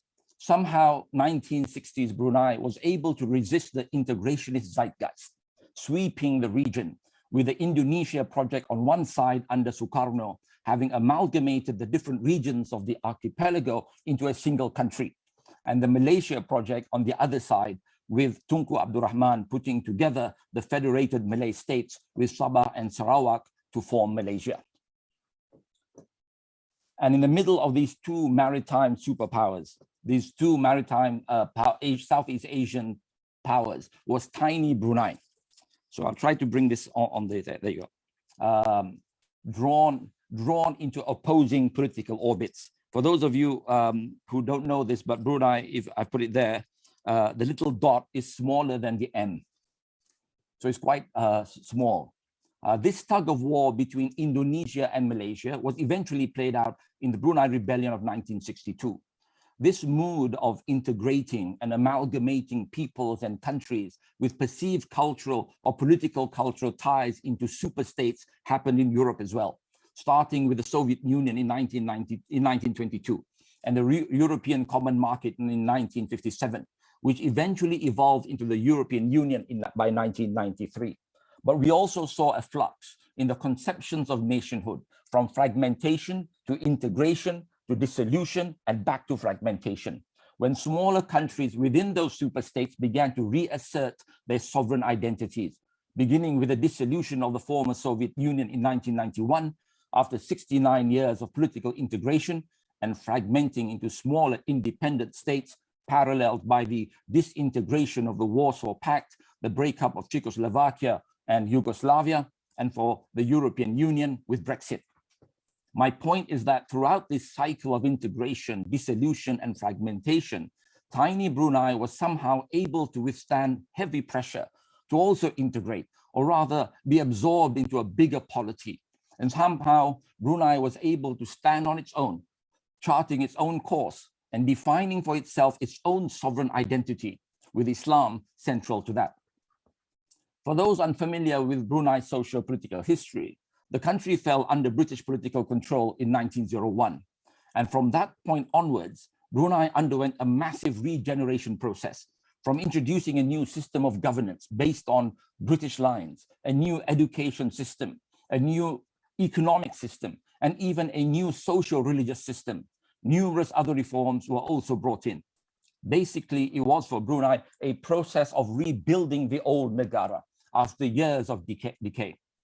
Islam, however, was not prominent on the public policy agenda. In many ways, it can be argued that Brunei had a secular system of governance. So how did Brunei end up today being portrayed by some people as religious extremists? 4 pivotal events paved the way for the Shari'ah to participate in Brunei's governance. First is the small window between the end of the World War II and the promulgation of the Brunei Constitution in 1959. The political mood in Brunei then, like many countries in the region, was heavy with nationalist inspirations and identity politics, awoken by the Japanese occupation and fueled by young Bruneians inspired by the nationalist fervor emanating from the Sultan Idris Teachers Training College in Tanjung Malim. And on top of that was the charismatic voice of Bung Karno, booming across the region. The Japanese mantra of Asia for Asians transformed into conceptions of a Malay Nusantara for Malays. Even conversion into Islam was seen as a racial process, embodied by the notion of Masuk Melayu, or becoming Malay. But somehow, despite the profoundly nationalist and distinctly racial tones of the political narratives framed by a secular system of governance, the outcome of those conversations was unexpected. Brunei's then ruler, Sultan Omar Ali Saifuddin III, and father to the current Sultan, stealthily steered the narrative to a new conversation. He introduced the first Brunei Constitution in 1959, from which the meaning of Melayu was defined in response to the nationalist appetite of the time. But also, he established Islam as the country's official religion. The Constitution now became the framework for all debates and all political conversations whether motivated by racial or religious undertones, they were all referenced against this new legal framework. But more importantly, the constitution now gave legal basis for religion to return to participate in the country's processes of governance, without which Islam would have remained confined to the personal spaces. All internal policies up to that point, the British controlled. They had already dismantled Brunei's traditional laws, which were based on Islam. This period was a pivotal time, where the Sultan was able to pave the road towards what he envisioned for Brunei, and Islam was clearly part of his vision. It was a big dream indeed, considering that most Bruneians at that time did not really understand Islam. Non-Islamic lifestyles were prevalent, and anyone who has in their possession photographs of their parents or grandparents from that period would appreciate the chasm in religious consciousness and practices between Brunei then and today. I think Brunei was fortunate in the sense that the world at the time was beginning to emerge from the colonial yoke, and countries still under British control were an embarrassment to the British. A plethora of former British colonies began to emerge from British control: India, Pakistan, Bangladesh, Malaya, Ghana, Cameroon, and others. 54 countries still retained links with their colonial past as members of the Commonwealth. But Brunei resisted the rush to independence and saw no strategic advantage to regain independence quickly. As long as the British were eager to let Brunei go, Brunei was able to dictate in its own terms for leaving. Brunei needed time to rebuild the country and catch up with the rest of the world, and still needed the British to guard the proverbial gates. It was clear for Brunei that gaining independence and development will not be paid at any cost. In the second pivotal event, Brunei needed to strike a balance between independence and development without diminishing its sovereign identity. By instituting Islam's role via the constitution, it ushered in the formative period of Brunei's Islamization. The Sultan immediately set out to establish dedicated Islamic religious schools and education in parallel to the secular ones. Thousands of Brunei children began to receive instruction in Islamic religious knowledge over the years, instilling the necessary social religious foundations for the future.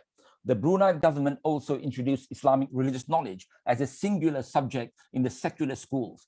And gradually, over decades, the wearing of the hijab for girls became part of the school uniform. And the sale of alcohol and its consumption was banned. Brunei also introduced Islamic banking, insisted restaurants are halal, and there has never been any nightclubs or casino, alhamdulillah. At the same time, the government offered free healthcare and education, with English as the primary medium of instruction. And every year, Brunei sends many students to study in British universities. And this policy of sending Brunei students abroad continues till this day. The result, both Islamic and Western ideas began to coalesce and shaped Brunei's socio-political and economic fabric, one that is needed to underpin and establish a future Islamic system of governance. Since 1959, we saw Islam move from the socio-political periphery to the center of Brunei's Malay and monarchical identity. By 1984, upon independence, Brunei was ready to declare itself as a Malay Islamic monarchical nation, popularly known by its Malay acronym MIB, or Melayu Islam Beraja. MIB is the first major move to upgrade Islam's status since the constitution, and is now conveyed as Brunei's national philosophy. However, Brunei has been severely criticized for MIB, and is often portrayed as a mechanism for promoting Malay exceptionalism, for resisting external cultural influences, and worse as an excuse for Islamization. But the facts on the ground shows the opposite. Yes, Islamization is ongoing, but Brunei is being criticized for practicing Islam. Non-Muslims are free to practice their religions in Brunei, and in fact, it is the Shari'ah that protects their rights. Brunei continues to give the English language a central position in the delivery of its education system. The implications of this are self-explanatory. Brunei continues to send its best and brightest to study in the West. Brunei has one of the highest internet penetration levels in the world, giving young Bruneians access to the entire world. Brunei female university graduates stand at around 70%. The fact is, MIB is only an outcome of Brunei's socio-political evolution, and it will continue to evolve. But I think it is only fair that the Bruneians themselves be the one who decide their own socio-political destiny, free from the expectations of others. Many people fail to appreciate the fact that Bruneians as a people are extremely few in number. There are about 315,000 Bruneians in the entire world. The threat of ethno-cultural extinction for Brunei is more real than perceived. MIB is about protecting the Brunei sovereign identity, where Malay is the socio-cultural component, Islam is the religious component, and monarchy is our political cultural component. Together, they mutually contribute to form Brunei's sovereign identity. In 2007, Brunei declared itself a Negara Zikir, or Zikir nation, conceptualizing the country as a Quranic nation. Reading the Quran was and indeed and is conducted every morning in many government offices and departments. A dua is read before and after all meetings in schools and universities. There is truly a concerted effort to raise the dhikrullah everywhere. Then 6 years later, in 2013, marked the third pivotal event. Brunei announced that it intends to implement the Shari'ah Penal Code Order, or SPCO. With almost every societal activity now governed by Islam-oriented policies, the SPCO seemed a natural step in Brunei's Islamic governance evolution. Implementing the Islamic Criminal Code is seen by many as the epitome of an Islamic society. It was something that took a long time to conceive. From when it was first proposed sometime in 1993, it took 21 years. Even though from the moment Brunei announced its intention to roll out the SPCO in 2014 to its implementation, it took a further 5 years.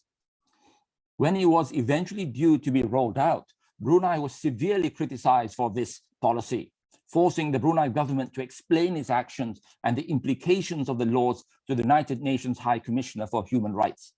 The moral of the story is that small countries like Brunei are forced to explain itself for what are essentially internal policies, and that the big boys are not subject to the same. The SPCO was a severe lesson in geopolitical realities. Brunei awoke to the fact that seeking refuge behind the wall of sovereign right to act on its own national interest offered no respite. The sovereign right card is dealt in a game played by sovereign states, but the players on the geopolitical stage have expanded beyond the states to include transnational lobbies and interest groups who are not bound by the rules of sovereignty. Most of the backlash came from the LGBTQ lobby and exaggerated by the Western media. The SPCO fiasco was for Brunei a watershed moment. It exposed the countries to the political realities that the rules-based international order, which was established after World War II, are actually moving goalposts, and that national sovereignty is not necessarily respected according to the espoused ideals of democracy, but rather in terms of who dominates the political narrative. Though the hudud laws are also implemented by several other countries like Pakistan, the UAE, and Saudi Arabia, Brunei received a most severe backlash. Brunei had no choice but to announce a moratorium on the SPCO. In the aftermath of all this commotion, some international observers have come to the conclusion that Brunei is becoming increasingly conservative. Ironically, most of these so-called experts have never been to Brunei, and of those who have are armed with preconceived ideas formed before they arrived and now come to legitimize their narrative through the authority of "I've been there." But the fact still remains, Brunei rolled out the most contentious representation of political Islam almost completely unprepared. In 2018, the Maqasid of the Shari'ah was put forward by His Majesty the Sultan himself. His Majesty said, and I quote, "As a progressive Islamic nation, strengthening the Maqasid of the Shari'ah is a precondition to the nation's success. This strengthening is important as a catalyst towards ensuring the nation continues to reap prosperity and peace," unquote. The introduction of the Maqasid is the fourth pivotal event. It is interesting how His Majesty linked progress with the Maqasid. The Maqasid's universal objectives offer a conceptual bridge between Islam, not just with the West, but with all other civilizations, forming common spaces for collaboration. And the Maqasid links well with the concept of Negara Zikr, since a Quranic nation should seek to achieve Quranic objectives, namely the preservation and promotion of faith, of life, of mind, of progeny, and of wealth. This rendition of the Ghazalian Maqasid offers relatable opportunities for operationalization. To a limited extent, the maqasid of the Sharia has already become the basis for public policy in Brunei. Some ministries have already incorporated the maqasid in their strategic plans. But policy formulation and implementation in relation to the maqasid remains a challenge. But there is still a growing appreciation of the utility of the maqasid in governance, whenever its functional relevance and utility can be demonstrated. To what extent the maqasid will be applied in Brunei public policy and for how long remains to be seen. It is still early days. But the maqasid's continued demonstration of utility, I think, will be key. A further consideration is how to apply the maqasid within the appropriate social, cultural, and political cultural context, for which Brunei is MIB. MIB is undeniably a vestige of that 1960s and 70s nationalist mood carried forward by Brunei's older leadership, who were by and large raised during that heated time in Brunei history. But I think with the benefit of hindsight, Brunei's policy of protecting its sovereign identity via MIB has proven to be correct. We now see the social cultural pressures faced by European societies and elsewhere when their own sovereign identity is exposed to unrestrained immigration, which they perceive, rightly or wrongly, as a threat to their way of life. Many European communities responded to this perceived threat by casting their votes for parties on the extreme right. The same is happening in the United States. However, we know from studying societal patterns over a longer period of time that whenever a people lurch to one extreme of the socio-political spectrum, society tends to recalibrate themselves to a more balanced position. This, I think, is the next future consideration for Brunei. In conclusion, I think it was Winston Churchill who said, "The farther back you look, the further ahead you can see." While I do agree that a level of predictability can be conceived from learning the lessons of history, if not only to avoid repeating the same mistakes, knowing what the future holds remains elusive. Our innate curiosity for the unknown is what drives people in the past to read tea leaves and peer into crystal balls. Of course, no one really believes crystal balls can reveal the future anymore, because now we have foresighting, scenario planning, and other predictive tools, but the objectives remain the same. When we trace the patterns of Brunei's public policies and corresponding laws and their impact on shaping the people's social religious fabric, it reveals a fascinating case study of astute social engineering. While I have explained the trajectories of the Brunei experience in a linear evolutionary manner, the linearity is deceptive because it is arranged only for the purposes of trying to impose some level of clarity on what is evidently a messy, turning and twisting path. The underpinning factors beneath the apparent linearity are volatile, some moving faster than others, thus missing the necessary providence needed to align motivations with action, resulting in missed opportunities or otherwise in good fortune, and occasionally as acts of genius. But what makes predicting the future elusive is that while their velocities vary, they do move in parallel, bound by the singularity of time. Having said that, I do believe when a society experiments and exhausts every possible avenue, people will recalibrate themselves to Islamic solutions, even if those reversions oftentimes do not carry the name of Islam. The COVID-19 lockdowns and curtailing of movement is a case in point. It is a policy that has been recorded by Al-Bukhari in a hadith from Abdurrahman ibn Auf, who said that he heard the Messenger of Allah sallallahu alaihi wasallam say, "If you hear about an outbreak of a plague in a land, do not enter it. But if the plague breaks out in the land you are staying, do not flee from it." Today we call this lockdown. Some may not recognize these policy avenues as Islamic solutions, but they are nevertheless manifestations of Islam for those in the know. The question is whether Islamization will appear without its name, and whether Islam will exist only in socio-economic and other terms and devoid of its tawhidic soul. The problem is that Islam's relevance in governance is increasingly measured in terms of its socio-economic utility, in disregard of the fact that the ultimate salvation is on the day of judgment. The biggest challenge, I think, is when Islam's relevance is measured by society purely in terms of its socio-economic utility. Then the mission of an Islamic leadership may fail, because true leadership in Islam is to lead people to success both in dunya as well as akhirah. With that, Mr. Chairman, ladies and gentlemen, I thank you. Wabillahi tawfiq wal hidayah. Wassalamu alaikum wa rahmatullahi wa barakatuh. Alaikum salam wa rahmatullahi wa barakatuh. Shukran jazilan kasiran, Professor Amin. Thank you very much for your fascinating, intuitive, and discerning lecture. It is truly inspiring and stimulating to hear efforts done by Brunei Darussalam, a zikr nation, subhanallah, something that other Muslim countries should emulate. A very important aspect of Shariah governance has been highlighted by Professor Amin, including the function and pulsion of Islam and Shariah within the current legal and political context. Prof. Amin also discussed Shariah governance from a geopolitical perspective. As accurately stated by Prof. Amin, we cannot run away from the realities. Shariah governance cannot avoid from issues relating to globalization and secularism, especially where Islamophobia is rampant nowadays. So Muslim as an ummah does not exist in isolation. We are part of the world community. These issues need to be addressed by Muslim communities wherever we live in the world. We look forward for Amin's contribution for the ummah and hope we will spearhead further collaboration on Shariah governance in the region at least.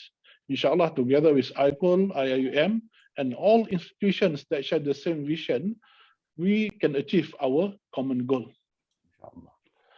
Inshallah. Now, please allow me to introduce our next speaker. And we also have a distinguished speaker, now from the Philippines, Dr. Hamid Amunuddin Bara, a very important figure in not only the legal system, but political system of the Philippines. Dr. Hamid studied law at Mindanao State University in 1985. He's an alumni of ICOL, Ahmad Ibrahim College of Law, where he received his Master of Comparative Laws and PhD. He's a lecturer at College of Law, MSU Marawi City, also practicing lawyer and author of books and articles on Islam and law.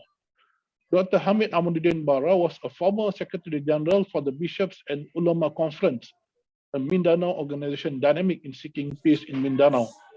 Dr. Hamid is presently a member of Bangsamoro Transition Authority, appointed by President Rodrigo Duterte. BTA, or Bangsamoro Transition Authority, sitting as Parliament to exercise a legislative function. Dr. Hamid currently holds the portfolio of Minister in the Ministry of Human Settlements and Development, a regional executive department of the Bangsamoro Autonomous Region in Muslim Mindanao. The ministry is responsible for the management of housing and human settlement in the region, as well as affairs relating to both rural and urban development. Dr. Hamid is a well-known figure, especially in relation to peace settlement and Muslims in Philippines. So I would like to invite Dr. Hamid Amunuddin Bara to deliver his lecture. Tafadhal. Bismillahirrahmanirrahim. Alhamdulillah Rabbil Alameen. Alladhi bina'amatihi tatimu salihat. Wassalatu wassalamu ala Sayyidina wa Nabiyina Muhammad wa ala alihi wa sahbihi ajma'in. Subhanaka la ilma lana illa ma 'allamtana innaka antal alimul hakim. Assalamu alaikum wa rahmatullahi wa barakatuh. First, I wish to seek the indulgence of the management for my failure to attend a meeting yesterday because of the typhoon. It's only now, alhamdulillah, that we had the network. For the past more than 24 hours, we were incommunicado. We cannot be contacted. But alhamdulillah, we are very happy that I was able to attend this conference. That's why I cannot use the required background that the management is requiring.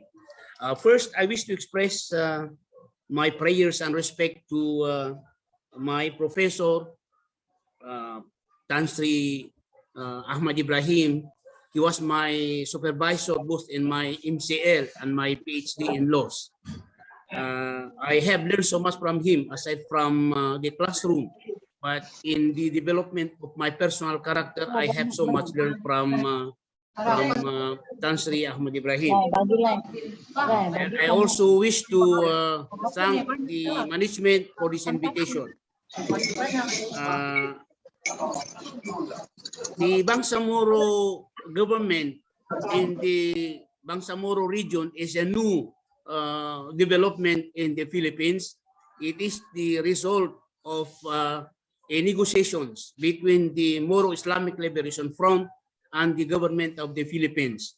And it was only recently that it was created through the creation of the Bangsamoro Transition Authority. Alhamdulillah, I became member of this parliament, and I was given a portfolio as Minister of Human Settlements and Development. So I have to retire from my post as a professor of the Mindanao State University. In the negotiations of the MILF with the Philippine government, the government of Malaysia played a very unique role because it facilitated the negotiations. Also, we are very thankful to other ASEAN countries like Indonesia through the Muhammadiyah, which is a member of the International Contact Group that also helped in the negotiations. We are also thankful with some of the participants here because we have in the negotiations an international monitoring team, a team of military experts coming from other countries, among them Malaysia being the lead, Brunei, Indonesia, and some other countries. Also in the International Contact Group, we also have Turkey as member country of this group. So we are very thankful to the participants of this conference for helping in the facilitation of the agreement between the Philippine government and the Moro Islamic Liberation Front, which resulted into the creation of the Bangsamoro Autonomous Region in Muslim Mindanao.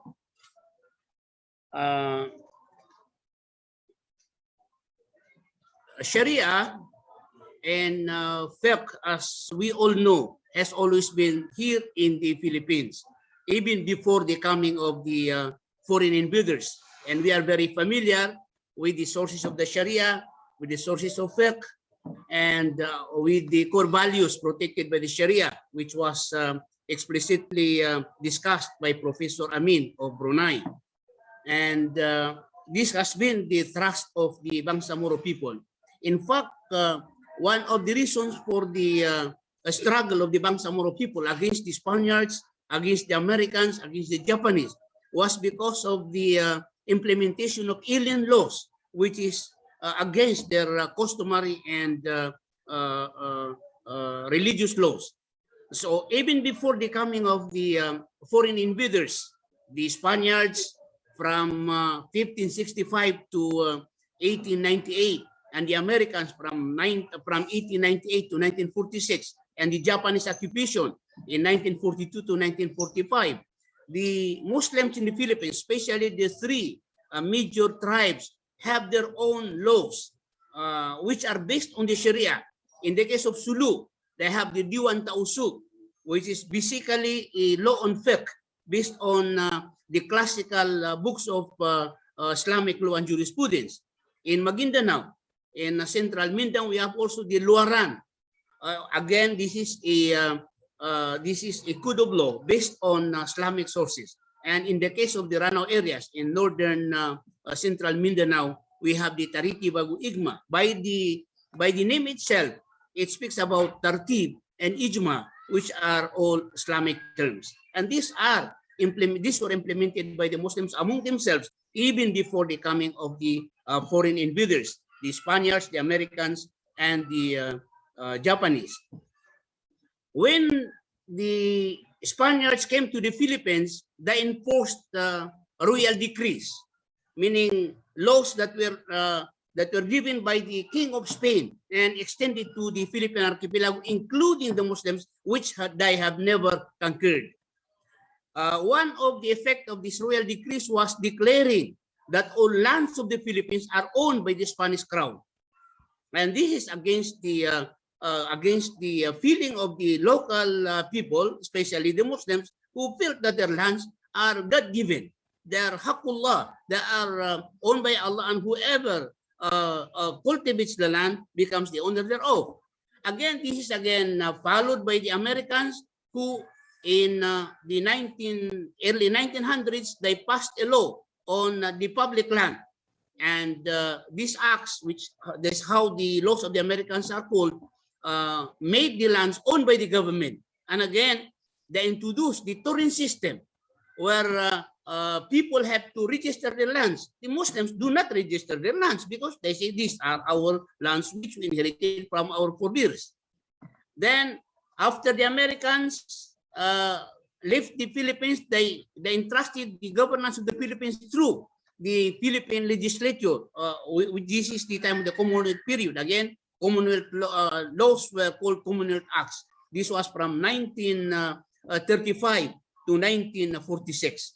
And the Muslims did not agree. In fact, they rebelled against the 1935 Constitution that was promulgated by the Americans for one reason, that there was no respect for the customs and traditions of the Muslims. Then in 1946, the Philippines was given independence by the Americans. And so from then on, laws were called Republic Acts. Until now, laws of the Philippines are called Republic Acts by the two houses of Congress, the Senate, and the House of Representatives. During the interregnum, when Marcos became president, he declared martial law in 1972 until 1986. The laws that were passed were called presidential decrees because he arrogated unto himself the lawmaking power of the government. And it was through these presidential decrees that a law on marriage and divorce among the Muslims was passed. This is called Presidential Decree 1083, or the Code of Muslim Personal Laws, which is still enforced in the Philippines. There was a time when President Marcos created a unitary lawmaking body, and this is called the Batasang Pambansa, and which was also controlled by him. And the laws passed by the Batasang Pambansa is called Batas Pambansa.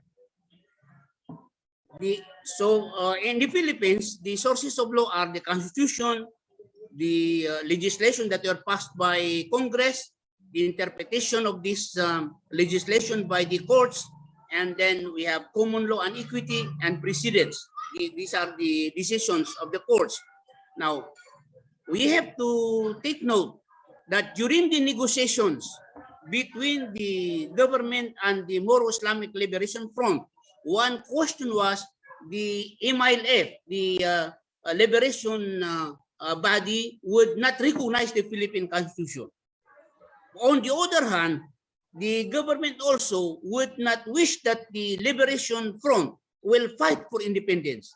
So an unwritten agreement was made that there will be no mention of the Constitution on the part of the government and no mention of independence on the part of the Liberation Front. And this was how the negotiations was conducted and resulting into the law that is being implemented now. Let us go to Presidential Decree 1083, which is the law that is being implemented in the Philippines. This law is a decree which was signed by Marcos in 1976, and it allowed Muslims to have divorce. It allowed the creation of the Shari'ah courts. It allowed inheritance laws to be implemented among Muslims, and it allowed the Muslims to have commercial transactions according to the Sharia. In the laws on marriage, as usual, we all have those provisions on marriage, like civil personality, marriageable age under PD 1083 is at the age of puberty, which is interpreted as at the age of 15. Then the need for mutual consent of the parties, the necessity of a wali in marriage, and that a woman cannot give herself in marriage unless the wali is present.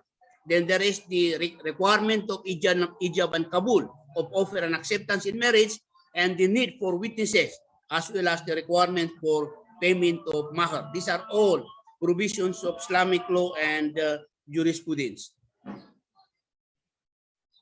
Now, again, also on provisions on impediments to marriage, as required under the Sharia, permanent provisions based on consanguinity, affinity, and posterity are also mentioned in the code.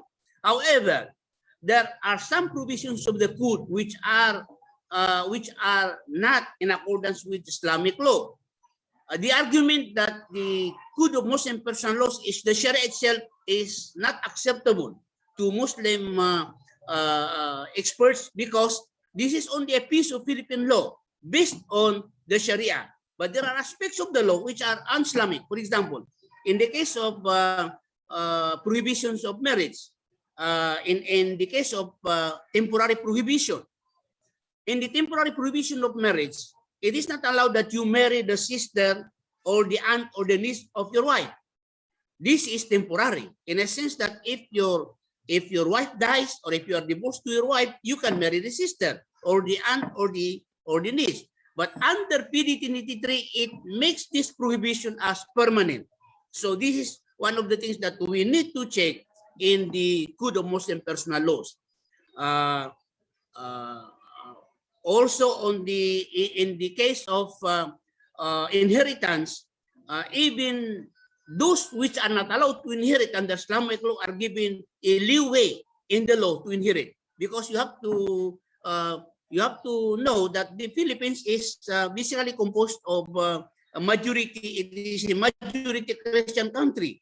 Around 90% of the population of the Philippines are Christians, only 10% are Muslims. So intermarriage is very common. So there are instances when a Christian married to a Muslim husband will not convert to Islam. So what will happen if the husband dies? She will not be able to inherit. But under the law, it gives a leeway of what the law calls as inheritance by operation of law, which means that a certain percentage is given to a non-Muslim wife to inherit from a Muslim husband. And again, this is one aspect of the law that needs to be rectified.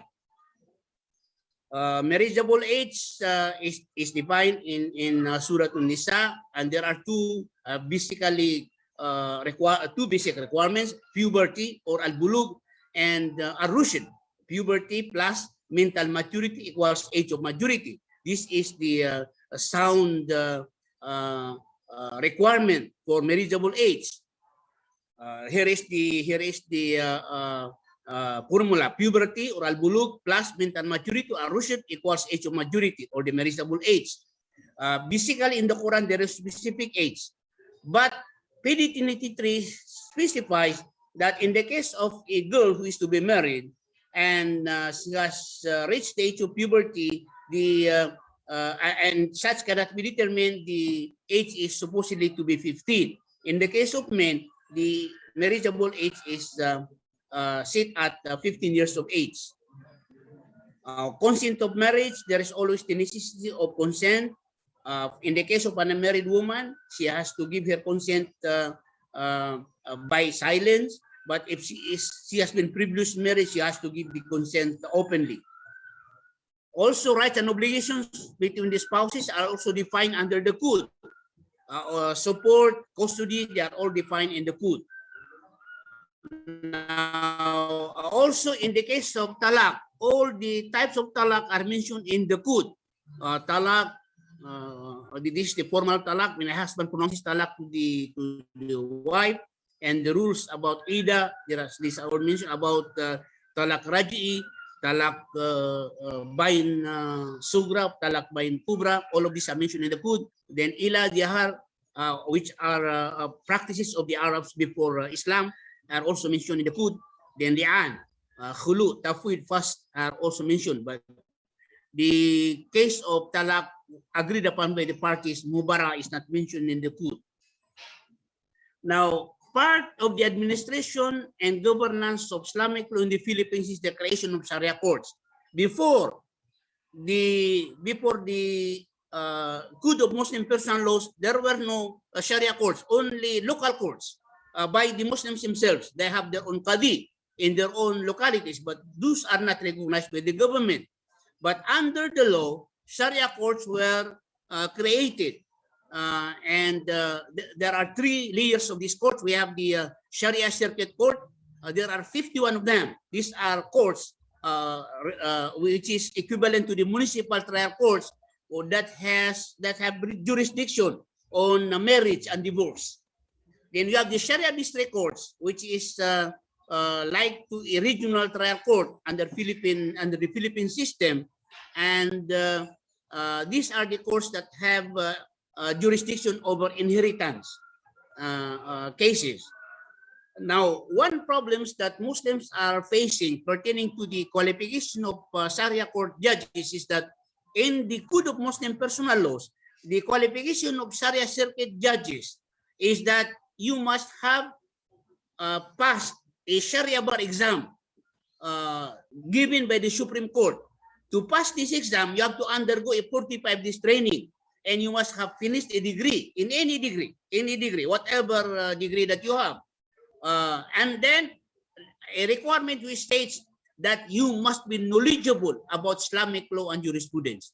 And defining this, the Supreme Court said knowledgeable of Islamic law and jurisprudence means that you have passed the Sharia bar exam. The Sharia bar exam is a very limited examination, only consisting of 4 subjects: persons and family relations, Islamic jurisprudence, inheritance, and court procedure. Very limited. And then to be judged in the Sharia district court, you have to have the same qualifications as judges of the intermediate of the regional trial court, which requires that you have passed the regular bar examinations of the Philippines, you have practiced law 14 years, and that you must be knowledgeable about Islamic law and jurisprudence, which is interpreted as passing the Sharia bar exam. So these are questions that have been arising about qualification of judges. There is a 3rd layer of court called the Intermediate Appellate Court, meaning appeals on decisions made by the Sharia District Court will be appealed to this court, which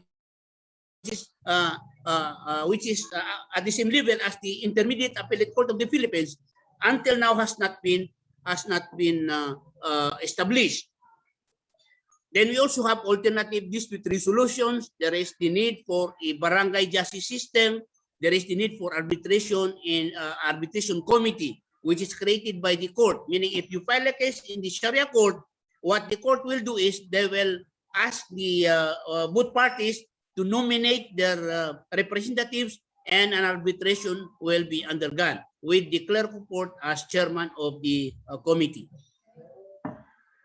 The issues that we have in the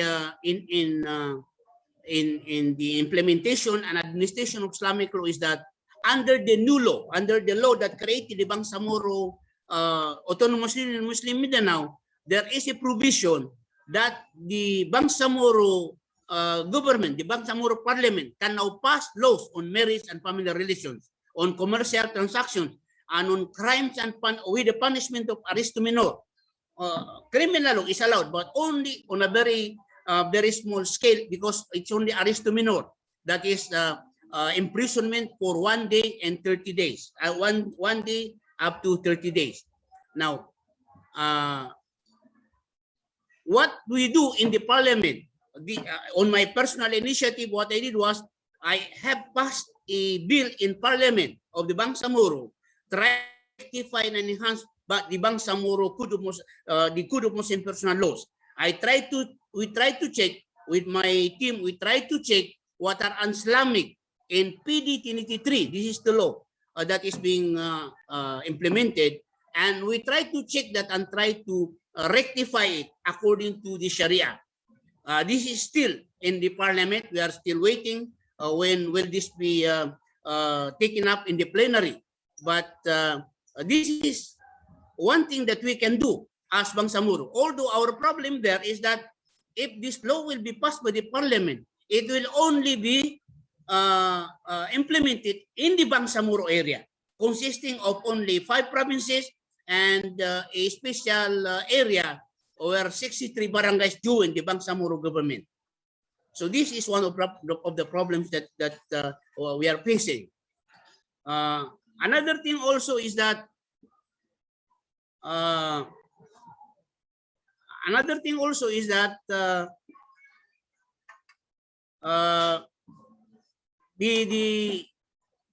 there is now a law passed by Congress,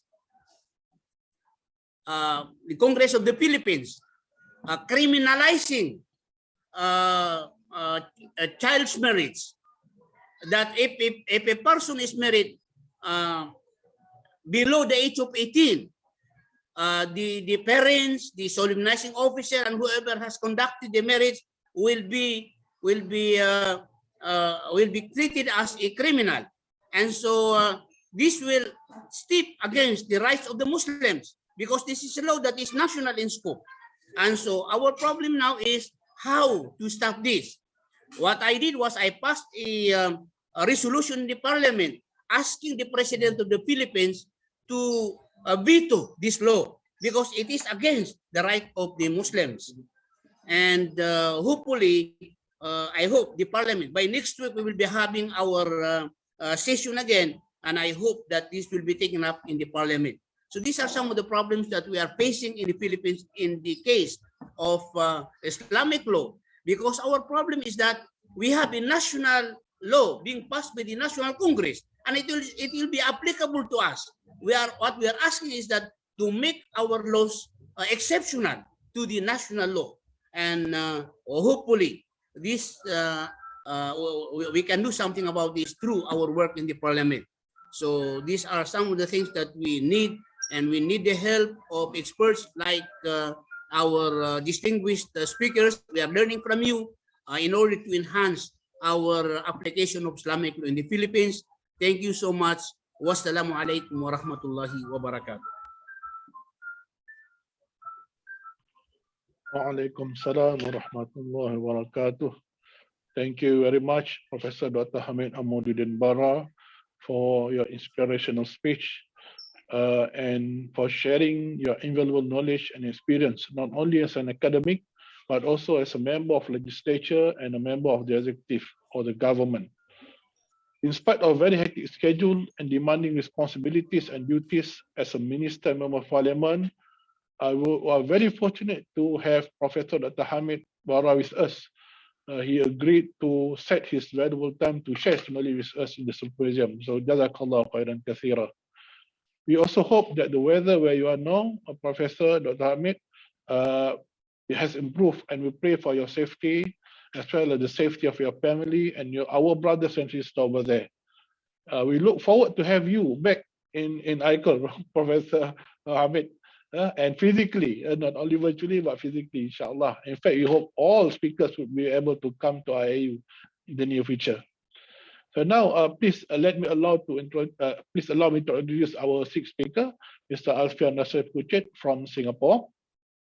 And Ustaz Alfian Nasir Kuchit graduated a double degree in law and Shari'ah from Ahmad Ibrahim Kuala Lumpur International Islamic University, Malaysia. So, mashallah, we have another alumni here.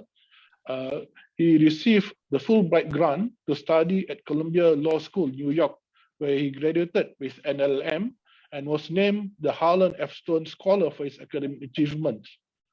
In his life as a public servant in Singapore, so Ustaz Alfian has served at the Ministry of Culture, Community and Youth, the Islamic Religious Council of Singapore, and the Shari'ah Court. He was the former senior president of Singapore Shari'ah Court. Ustaz Alfian is currently a PhD student at the Law Faculty of the National University, Singapore. So without further ado, I'd like to invite Ustaz Alfian to deliver his speech. Tafadhal. Thank you so much, Prof. Khairil. Thank you for that. I'm so sorry that my camera is not cooperating with me this morning. But I am wearing a batik shirt that I bought at Pasar Payang, Kuala Terengganu. Malaysia is, of course, Singapore's closest neighbor, and I hope once things get better and the situation relating to the pandemic is under control, I'll be able to spend time once again with my family and friends in Malaysia. But let me begin by invoking the name of Allah subhanahu wa ta'ala, the most gracious, the dispenser of grace, and we send peace and blessings upon our Prophet Muhammad sallallahu alaihi wasallam, his family and companions who strove in the path of God. Prof. Farid Sufyan, Dean of Ahmad Ibrahim College of Laws, Prof. Khairul Azmin, the panel moderator, family members of the Ahmad Ibrahim, of the late Professor Ahmad Ibrahim, respected fellow members and presenters, ibu-ibu, bapak-bapak, ladies and gentlemen, ikhwa akhwat, assalamualaikum warahmatullahi ta'ala wabarakatuh. So my presentation today will just focus on these three broad areas. Basically, I'm looking at the social historical development and trying to understand why Muslim law is applied in a Muslim minority country. And then I will look at the various institutions that is tasked or has a responsibility of administering Muslim law, and probably look at some Muslim law principles, if time allows, in terms of dispute settlement at the Sharia court. So basically, these are my three overview. I'm looking at the social historical development. I'll pay particular attention to this act, which is responsible for the administration of Muslim law in Singapore, called the, or also known as AMLA, A-M-L-A, and some case studies. So basically, in terms of the social historical development, again, I'm taking a very linear approach, and like what Prof. Amin said, it's actually, you know, not as linear as this. But let's look at the various phases that Singapore went through pre-1819 under the Rio Johor Sultanate, 1819 to 1823 with the arrival of Raffles, and then Singapore came under East India Company rule from 1824 to 1867, and then we've had a lot of changes when Singapore came under direct British rule in 1867 and all the way until 1965, and I'll speak more on this later, and then the post 1965 situation. So basically, as you all know, Islam formed the basis of social order when Singapore was part of this Riau Johor Empire. And this was the political arrangement in which Sultan would be based in Daik or in Lingga. And that's a picture of Gunung Daik, if you know the pantun Gunung Daik Bercabang Tiga. And the Yam Tuan Muda, who's from the Bugis family, will be based in Bintan. Bendahara will have his fiefdom in Pahang, as well as Temanggung over Johor, and in that time it includes Singapore as well. Now, with 1890 and the arrival of Raffles, Temanggung and Yang di-Pertuan Selat Sultan Hussein signed a treaty with the East India Company granting the British a trade monopoly. And it is during this time, 1819 to 1823, there was a triumvirate, a joint rule between these three parties. But by 1824, we find that the British resident, John Crawford, signing a treaty with the Malay rulers, and Singapore officially was separated from the Riau Johor Empire and became a property of the East India Company. Now, obviously, East India Company is not an organ of state, it's a private entity publicly listed in the London Stock Exchange. And so in order to set up a legal system, they needed what's known as the Charter of Justice. And this was granted by King George IV. And this is where a lot of academics have a lot of arguments, but dominant view is that this is the start of the reception of English law, but again, contextualized to the local context. Now, going on to direct rule under the under 1860 in 1867, when East India Company fell bankrupt and the British government had to take over the liabilities of the EIC, and this is when Penang, Malacca, and Singapore, part of the Strait Settlement, was directly governed by the Colonial Office based in London. And this is where we find the idea of, say, a legislative council making laws, and in order to pass laws, they needed you know, the discussion between governors and the other British officers. But what I'd like to focus on is basically looking at what were the ordinances or the British colonial laws that were passed during this time of direct British rule relating to Muslim affairs. And so we find the first evidence of a statute under the 1818 Mohammedan Marriage Ordinance, and this was an ordinance which recognized people as qadis, and they were later on appointed by the governor. And this was where Muslim marriages and divorces must be compulsorily registered. And so there's a register book which has all the details relating to, say, Muslim marriage and Muslim divorces, the name of the parties, the name of the witnesses, and so on and so forth. But there were instances where someone might be unhappy with the decision of the Qadi, for example, and who do you go to? And so you go to the registrar of the Strait Settlement, who is a British officer.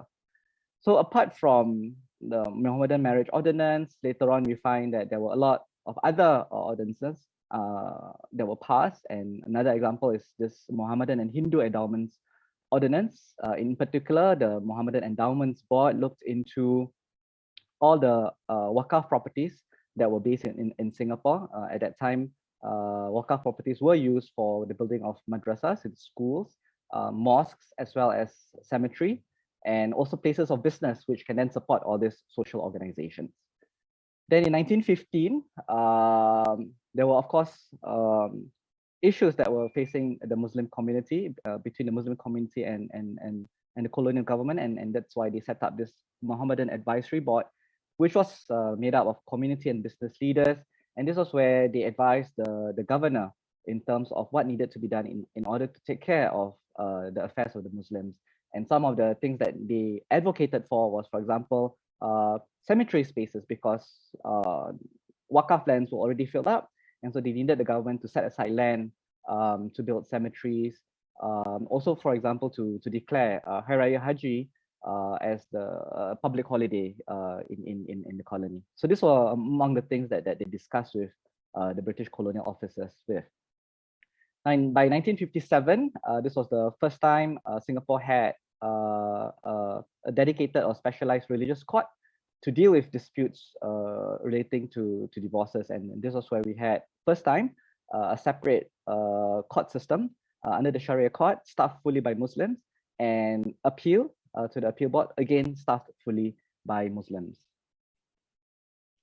Now, in 1963, Singapore joined the Federation of Malaysia in 16th of September 63, and this was where Singapore once again became part of the Malay lands. Although it was not for long, because by 1965, Singapore separated from the Federation. Now, Malaysia's history also has a lot of impact in Singapore, and I will let you know why. So when Singapore separated from Malaysia on 9th August 1965, it was quite a hurried affair. So there wasn't enough time for us to actually really think through what were the constitutional arrangements. And so what Singapore did was something that's very pragmatic. We looked to the federal constitution, and we adapted some of the provisions in the Malaysian Federation into the Singapore Constitution, because at that time we only had a state constitution. We didn't have a constitution of a sovereign nation. So we looked to Malaysia. And Article 8 of the Malaysian Equality Provision is now incorporated into Singapore, where even though we have this provision of equal protection, but Article 12, subsection 3, allows the government to make provisions regulating Muslim law. And so this is a very British idea, right? So Muslim law is personal law. And at the same time, if one were to look at Articles 152, 153 of the Federal Constitution, it's also adapted into the Singapore Constitution, which relates to the idea of the government's responsibility to take care of the interests of racial and religious minorities, as well as to recognize constitutionally the position of the Malays, who are the indigenous population. And then we have Article 153, which talks about the obligation of legislature to make provisions relating to Islam. And of course, 153A still remains such that Bahasa Melayu, or the Malay language, is the language of the nation. So now to 1965, we've just separated from Malaysia, and so we needed to get things in order. And this is where in 1966, we passed this bill, Parliament passed this bill, which again, we adopted some provisions from the Mohammedan Marriage Ordinance. We looked at the Muslims Ordinance of 1957, and we are actually heavily indebted to the Administration of Muslim Law Act, Administration of Muslim Law Enactment that was promulgated in the state of Selangor in 1952. And these were the various influences that you can find until today in the Administration of Muslim Law Act. And so it came into effect in 1968, and this led to, for the first time in Singapore, the birth of a religious council, a Majlis Agama. And we also had, for the first time, what's known as a Fatwa Committee or a legal committee. And it re-established, because we previously had a Sharia court, so it re-established, strengthened the Sharia court and appeal board, as well as expanded the powers of the Qadis and Naib Qadis. But what I do want to talk about also is maybe take a brief tour and really think about the impact of the modernist movement in the early 20th century and how they've actually impacted the Malay world, especially in terms of the so-called discursive tradition between the kaum muda and the kaum tua. And I think many of you would know this, that Singapore became the intellectual hub in terms of the printing industry and in terms of how scholars like Sheikh Al-Hadi, in terms of his founding of the Al-Imam Journal and pushing for reformist ideals. And of course, influenced by modernism and reformism, we have in Kelantan for the first time the founding of the Majlis Agama in 1915, and this was the first time in the Malay world that there was something called the Majlis Agama, which was carved out specifically to ensure the progress of the people of Kelantan. And this was where they had, for example, supporting of scholarships for students to study in Perak in Singapore, and supporting education, not just religious education, but education in general. And simply because the British were didn't look into the education of the Kelantanese. And at the same time, we also know that Prof. Ahmad Ibrahim was also influenced, right, by this modernist movement in terms of what should be binding. And this is where Prof. Ahmad Ibrahim spoke about, and this is quoting from his book, that we need to distinguish between what was laid down by God in the Holy Quran and Sunnah, right, and then the elaborations and the basis of Muslim jurists on the other hand. So he makes that distinction, and he also talks about the idea that that we need to really think of broad principles, and we need to think of where things were not touched upon, and that's really due to divine wisdom and mercy. And this is where I think Prof. Ahmad Ibrahim was really focused on ensuring that the Shari'ah was able to take into consideration the context of the times. And so I really like this quote by Prof. Ahmad Ibrahim, and this is from his book Sources and Development of Muslim Law that was published in 1965 when he was still the State Advocate General of Singapore. And he said this, that while the unequivocal ordinances of the Quran and Sunnah must for all times remain valid as the unchangeable Muslim law, the Muslims are not only permitted but definitely encouraged to develop side by side with this unchanging law a changeable and changing law, which would apply the spirit and actual injunctions of the divine law to the social requirements of each time and place. And I think these are really wise words that Singapore will continue to hold on to. And so when we came to the 1966 Administration of Muslim Law Act, in which Prof. Ahmad Ibrahim, at the time, who was the first Attorney General of the Republic of Singapore, he looked into this area and he said that, the Muslims in Singapore really need to look into issues like minor marriages, polygyny, and unregulated divorce. And this was where he pushed for laws that could ensure that women were also protected under these laws. And this is where the idea where these laws, even though they may be seen as perhaps a departure from, say, traditional or established or dominant juristic opinions, these were in a way a sort of maslahah or pushing for laws that would bring benefit to society. And so this is also part of his idea when he drafted the 1966 Emission Muslim Law Bill, that AMLA was seen as a state project to bring Muslims together in this modernist project, and he really thought that it was possible to reshape Muslim law. Now, obviously, we are where we are today in the 21st century, and I think Tariq Ramadan would have pointed us to this idea that this simply because of the fact that we have this space for us to be able to see the various strands that are actually existing in our world today. And so when we speak of Islam in general, we also have to think of, what sort of religious strands, religious orientations that scholars are also discussing. And I think even as we think about the challenges that we are facing in the 21st century, and this will be some of the issues that will still remain with us, right? Who decides what is Islam in terms of the competition for mindshare, and you've seen just now the religious trends that we see in our Muslim community.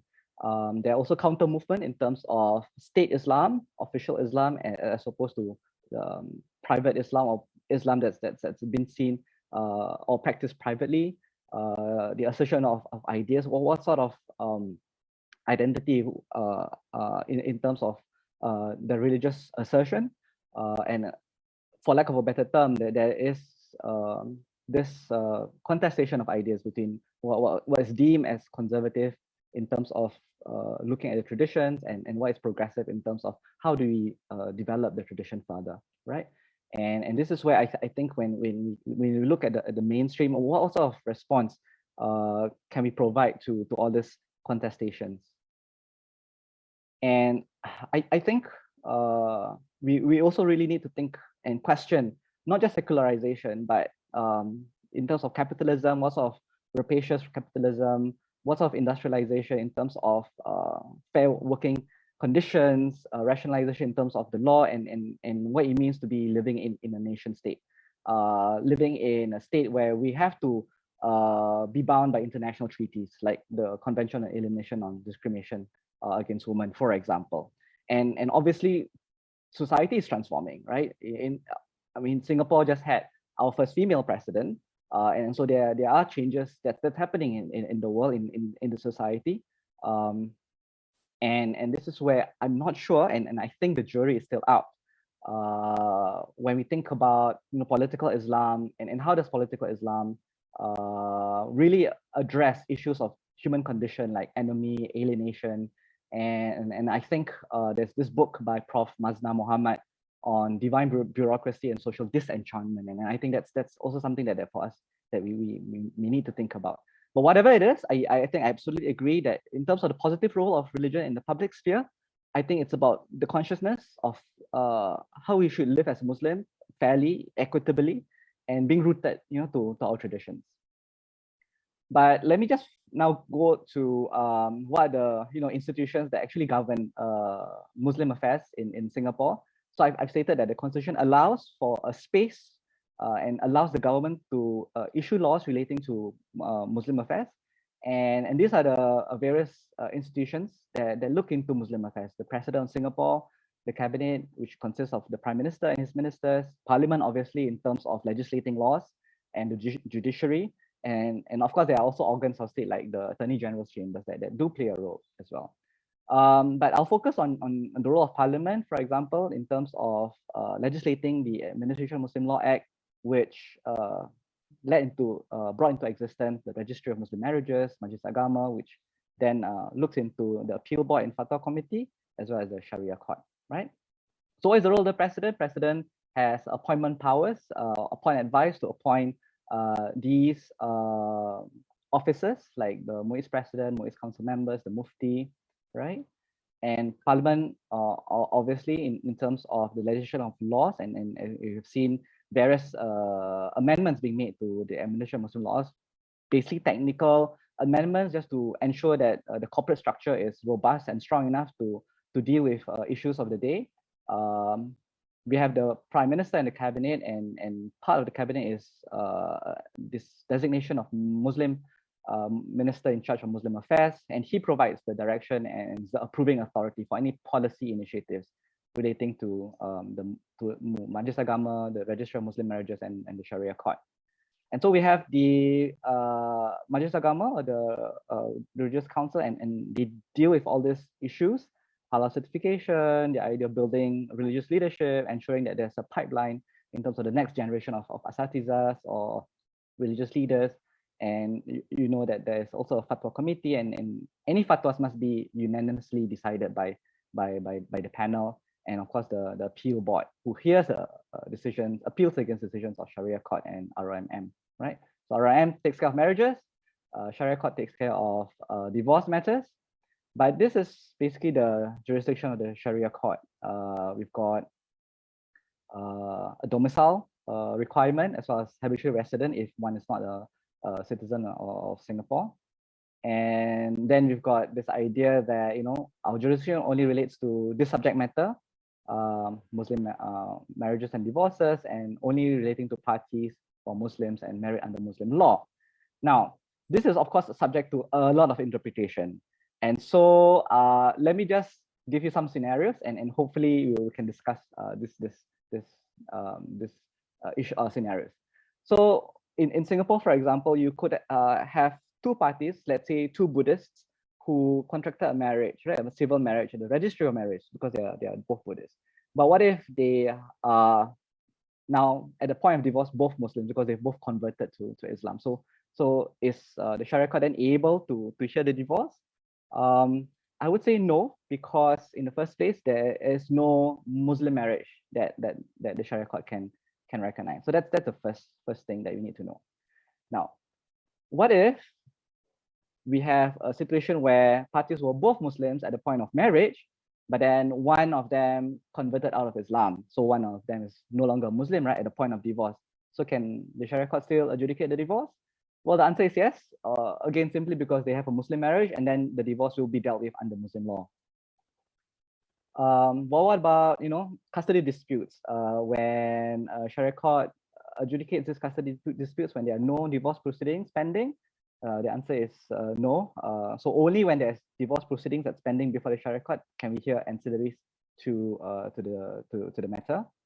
And if they've got an ongoing civil proceedings related to custody, and then later on they file for divorce at the Sharia court, can they then continue the civil proceedings? The answer is yes, simply because there is a way for them to obtain a leave or permission of the Sharia court to continue the proceedings at the civil proceedings. Yeah. So basically, in order to understand the jurisdiction of the Sharia court, you need not only Section 35 of the Emeritus Muslim Law Act, which I've shown just now, but also this Supreme Court of Judicature Act, which states that the civil courts do not have jurisdiction to hear matters on Muslim marriages and divorces, but they will have jurisdiction to hear on matters relating to maintenance, as well as child custody, as well as disposition of matrimonial assets. Yeah. So just now we discussed that the civil courts have concurrent jurisdiction relating to custody, right? And so if the Sharia court has already issued a divorce decree and awarded custody to the mother, for example, right? And then several years later, the father wants to change the custody order due to some circumstances. And so in this case, can the civil court then hear the variation application? And so the answer is no, because once the Sharia court has already decided on a particular issue, any variation would have to continue with the Sharia court. The civil courts cannot have any interference. Okay. So basically, this is the summary of the jurisdictional delineation that I've been speaking about. When it comes to the Sharia court's exclusive jurisdiction, it's purely on whether or not marriage is valid, on betrothal, divorce matters, and ancillary to the divorce.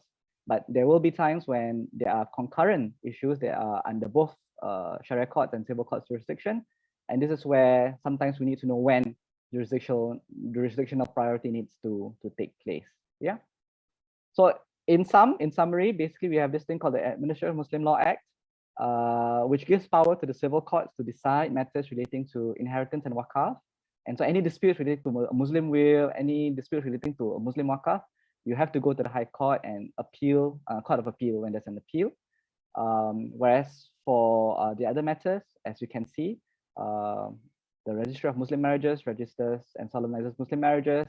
Sharia court administers Muslim divorces. If there's any appeal relating to the decisions made by them, then the appeal board hears that.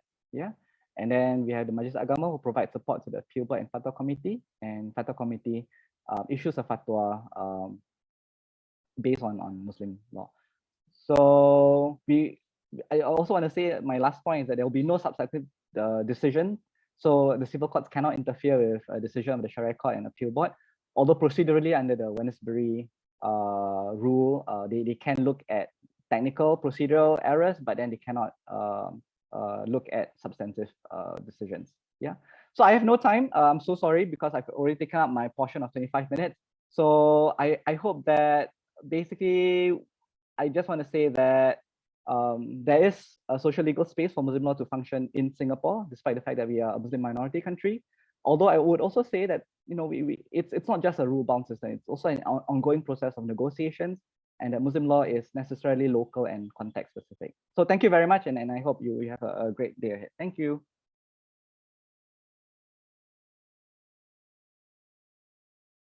Thank you very much, Ustaz Alfian, for your very insightful presentation. And we basically have noted that there are different approaches that we taken. And of course, being a minority in the country, nevertheless, many efforts have been done in order to improve the plight of Muslims as well as matters pertaining to Shari'ah government in Singapore. And of course, we know that Prof. Ahmad Ibrahim is closely associated with Singapore. Even the Natrah case cannot be discussed without mentioning his name. And we hope the legacy and of Tan Sri Ahmad Ibrahim in Singapore will continue to flourish. And hopefully you will be one of the contributors to the development of Shari'ah government in Singapore.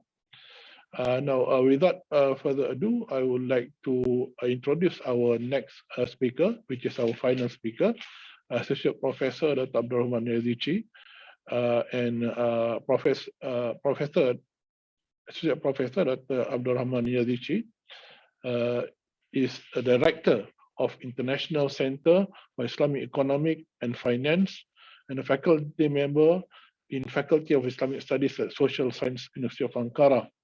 So welcome, Professor Dr. Abdurrahman. And we have a huge time difference between us and Professor Abdurrahman, 5 hours difference. And I believe that in Ankara now is very early in the morning. Professor Abdurrahman worked as a full-time research economist at the General Council for Islamic Banks and Financial Institutions between 2016 and 2018, and he received a PhD from Istanbul University on Islamic Law. Professor Abdurrahman holds a bachelor degree in economics and Shari'ah. He has undertaken various studies concerning different modern and classical subjects of Islamic law, Islamic economy, and finance. He studied in Damascus Institute for Arabic Language and Literature in Syria in 2004, and studied in Göttingen University in Germany in 2008, as well as economics in Warwick University in 2010. Professor Abdurrahman is a member of Certified Sharia Advisor and Auditor Fellowship under the auspices of Accounting and Auditing Organization for Islamic Financial Institutions. He's a member of Sharia Supervisory Board of Barakat Insurance, and his research fields cover Islamic law, Islamic economics and finance, Sharia governance, and financial standards and takaful. So without further ado, I would like to invite Professor Dr. Abdurrahman Yazici from Turkey to deliver his lecture. Tafadhal. Assalamu alaikum. Thank you, Professor Hairul. Dear distinguished speakers, dear distinguished professors, students, dear guests, Assalamu alaikum wa rahmatullah. Good morning, good afternoon, everyone. Actually, my speech will be about Sharia governance development in Turkey from Islamic economics perspective. Because maybe some minutes I change my slide, yeah, Professor. I hope change because last week in one presentation didn't change. Hope change now. Okay, because before I involved in two research. One of is the corporate governance practice Islamic banks in 2017. It's prepared by General Council for Islamic Banks and Financial Institutions and World Bank. Also, second is last year prepared by ASPO Center, Social Science University of Ankara, International Center for Islamic Economics and Finance for COMSEC, about improving Sharia governance framework in Islamic finance. It deals improving Sharia governance in OIC countries. For this reason, I selected my topic from this perspective. Actually, my presentation will cover importance of Sharia governance for Islamic financial institutions and its development around the world generally, and particularly in Turkey, maybe some related standards, challenges, issues, like this. I will try to briefly present in this topic. Hope we change my slides. Okay, because I don't get. Dr. Rahman, would you like to need assistance from Dr. Zati? Yeah, I don't know. I mean, if you see my slides, no? You can see your slide, yes. Okay, it is okay, because last week in one presentation, it was happened something. Okay, thank you very much.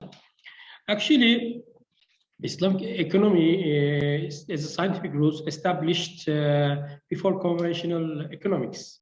When we look at the Islamic history, we see first time written specific books in the Abbasids time. For example, Imam Abu Yusuf has written Kitab al-Haraj, and many other scholars has written on economics before European economists, maybe 500 years ago, 600 years ago.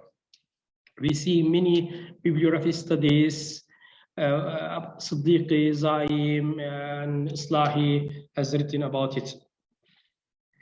Actually, as a scientific discipline, we see Islamic economics came in the light in 1975 with an international conference was held in Mecca on this area. Actually, Islamic economics has different characteristics. It gives importance to moral values, socio-economic justice. Also, the uniqueness lies in the principle of Islam. It has interdisciplinary characteristics.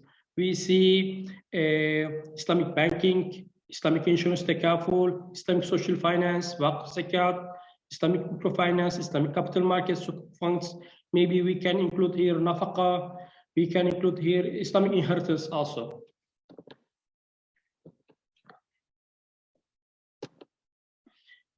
Yeah, actually, around the world, after the 1960s, started to develop Islamic finance in terms of structural and institutional level. First time is established Mid-Commerce Savings Bank in Egypt in 1960s, and then we see in after 2000s many international financial institutions established General Council for Islamic Banks and Financial Institutions like IFSP in Malaysia, IOP, etc. We see in these years established. Yeah. We also, the figure in this slide shows the growth of the Islamic finance assets in the world and future expectations. We see the dominance of Islamic banking sector in the it is share about 70%. Also came about 80% with the sukuk market. Yeah. Also around the world, about 1,500 full-fledged Islamic financial institutions and windows in banking sector, in also insurance sector. Also around the world, we see a trend more ethical and responsible economy, because Islamic economy has many advantages compared to conventional, because it is asset-backed, ethical, participatory, and directly support sustainability and development. Also, sustainability of Islamic finance also relies on the implementation of same basic principles of Sharia. I mean, also it is the important here, the Sharia governance. I mean, the main essence of here, actually, Sharia governance. We see definitions of Sharia governance from economics perspective by Islamic international institutions, IFSP, Bank Negara Malaysia, also IOP, Bahrain-based IOP. We can say that the Sharia governance is part of the corporate governance, which monitors of Sharia implementation and compliance within the Islamic financial institutions, and Sharia supervisory body or Sharia units fill the gap between Sharia governance and corporate governance. And Sharia governance is the main characteristic of the Islamic financial institutions. We can say that because it brings additional mechanism for Islamic financial institutions. In industrial and national level, brings some bodies for compliance of products and services. Here we see Sharia supervisory boards, internal Sharia units, internal Sharia review, audit unit department, external Sharia review, and others. I'm so sorry, Dr. Abdurrahman. Yes, please. We can see your slide, but I think you have done a slide show, right? But we're not seeing it. All we're seeing is just the front page. The title. Okay, yeah. For this reason, I asked before it changed or not. Yeah. For this reason, I share again, please. Yeah, maybe change now. It's on the slide of additional mechanisms in IFIs. Yes, but change now. No, it's not. Okay, maybe I can. Maybe Dr. Abdurrahman, Dr. Zati could help to control the slides for you. Yes, of course. Or maybe Dr. Abdurrahman, you can WhatsApp me or your slides, then I can share it. Yes, at the requirements, please. All right. Okay. Take your time. We have the time. So.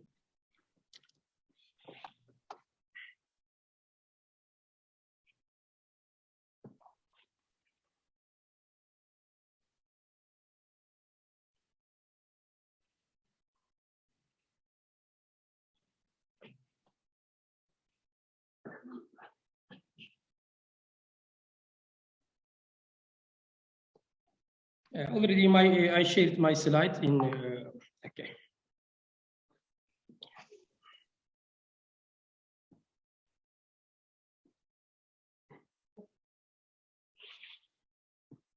Yeah, sorry for this inconvenience. Okay, just give me a few seconds.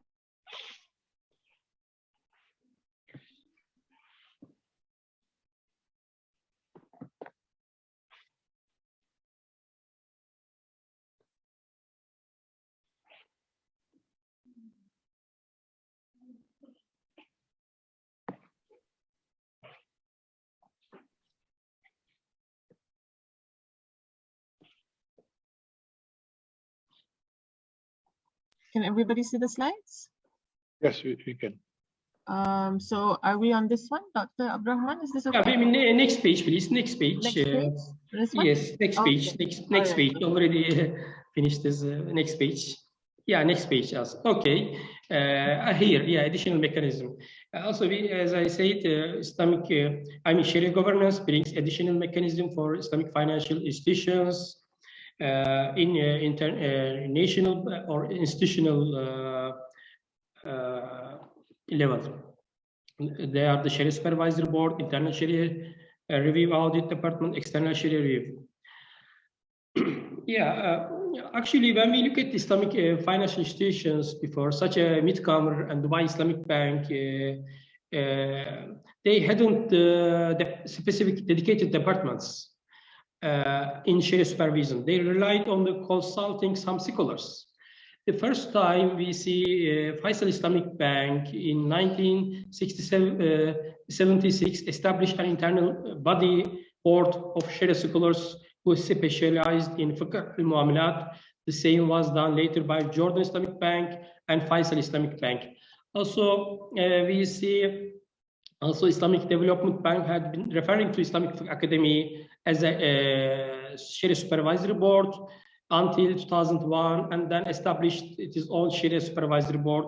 Also, General Council for Islamic Banks and Financial Institutions in 2003 established its Sharia Board. Also, we see IOFI issued its first standard in Sharia governance in 1999, but also established it is Sharia, Sharia board. Yes, next, please. Maybe we can pass this area. Thank you. Yeah, here we see around the world different Sharia governance regimes. Some of them more committed, some of them they have minimal regulations, and for example, in Malaysia is regulated very well. There are national Sharia Supervisory Board, also institutional boards. There are regulations, etc. But for example, in United Kingdom or in some Gulf countries, we cannot see more regulated bodies and regulations, internal departments, etc. About it. Yeah, next, please. Yeah, we first time, as I said, IOFA in 1999 issued its Sharia governance standard in the name Sharia Supervisory Board Appointment, Composition and Report, and then started to develop Sharia governance around the world. Many national bodies issued regulations regarding to this area. We see after that Islamic Financial Services Board in Malaysia also started to issue related standards in this area. Okay, next please. Next please. Yeah, next please. Maybe we can pass it. Yeah, important. When we look at Turkey, we see important milestones in terms of Sharia governance. Actually, Turkey is the 13th largest economy in the world in terms of purchasing power parity. Also, the Muslim population consists of around about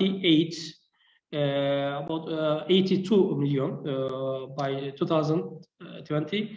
The rise of the contemporary version of Islamic financial institutions started to establish in 1980s in the name special financial houses.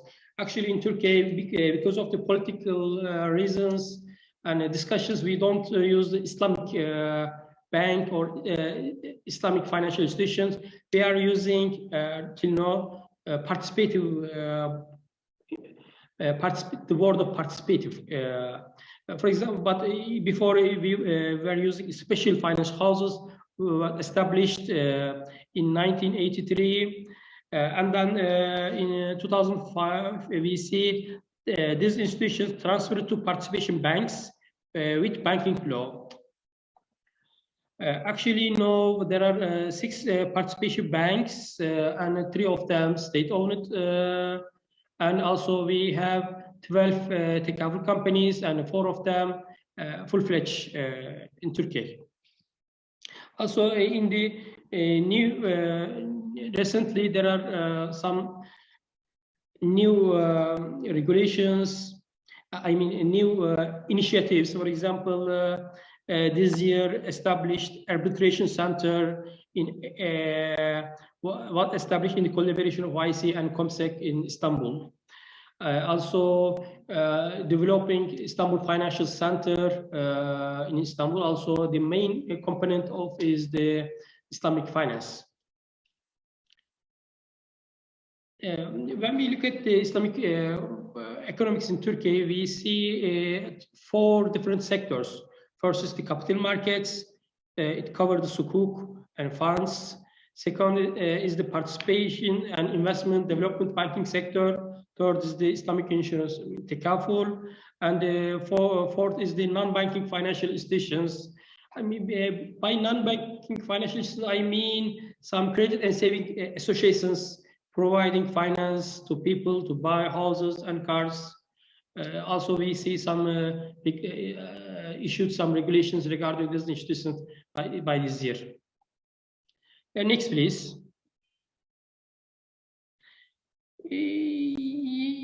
Yeah, next, please. Yeah, okay, next, please.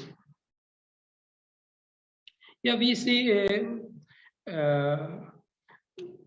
Yeah, next, please.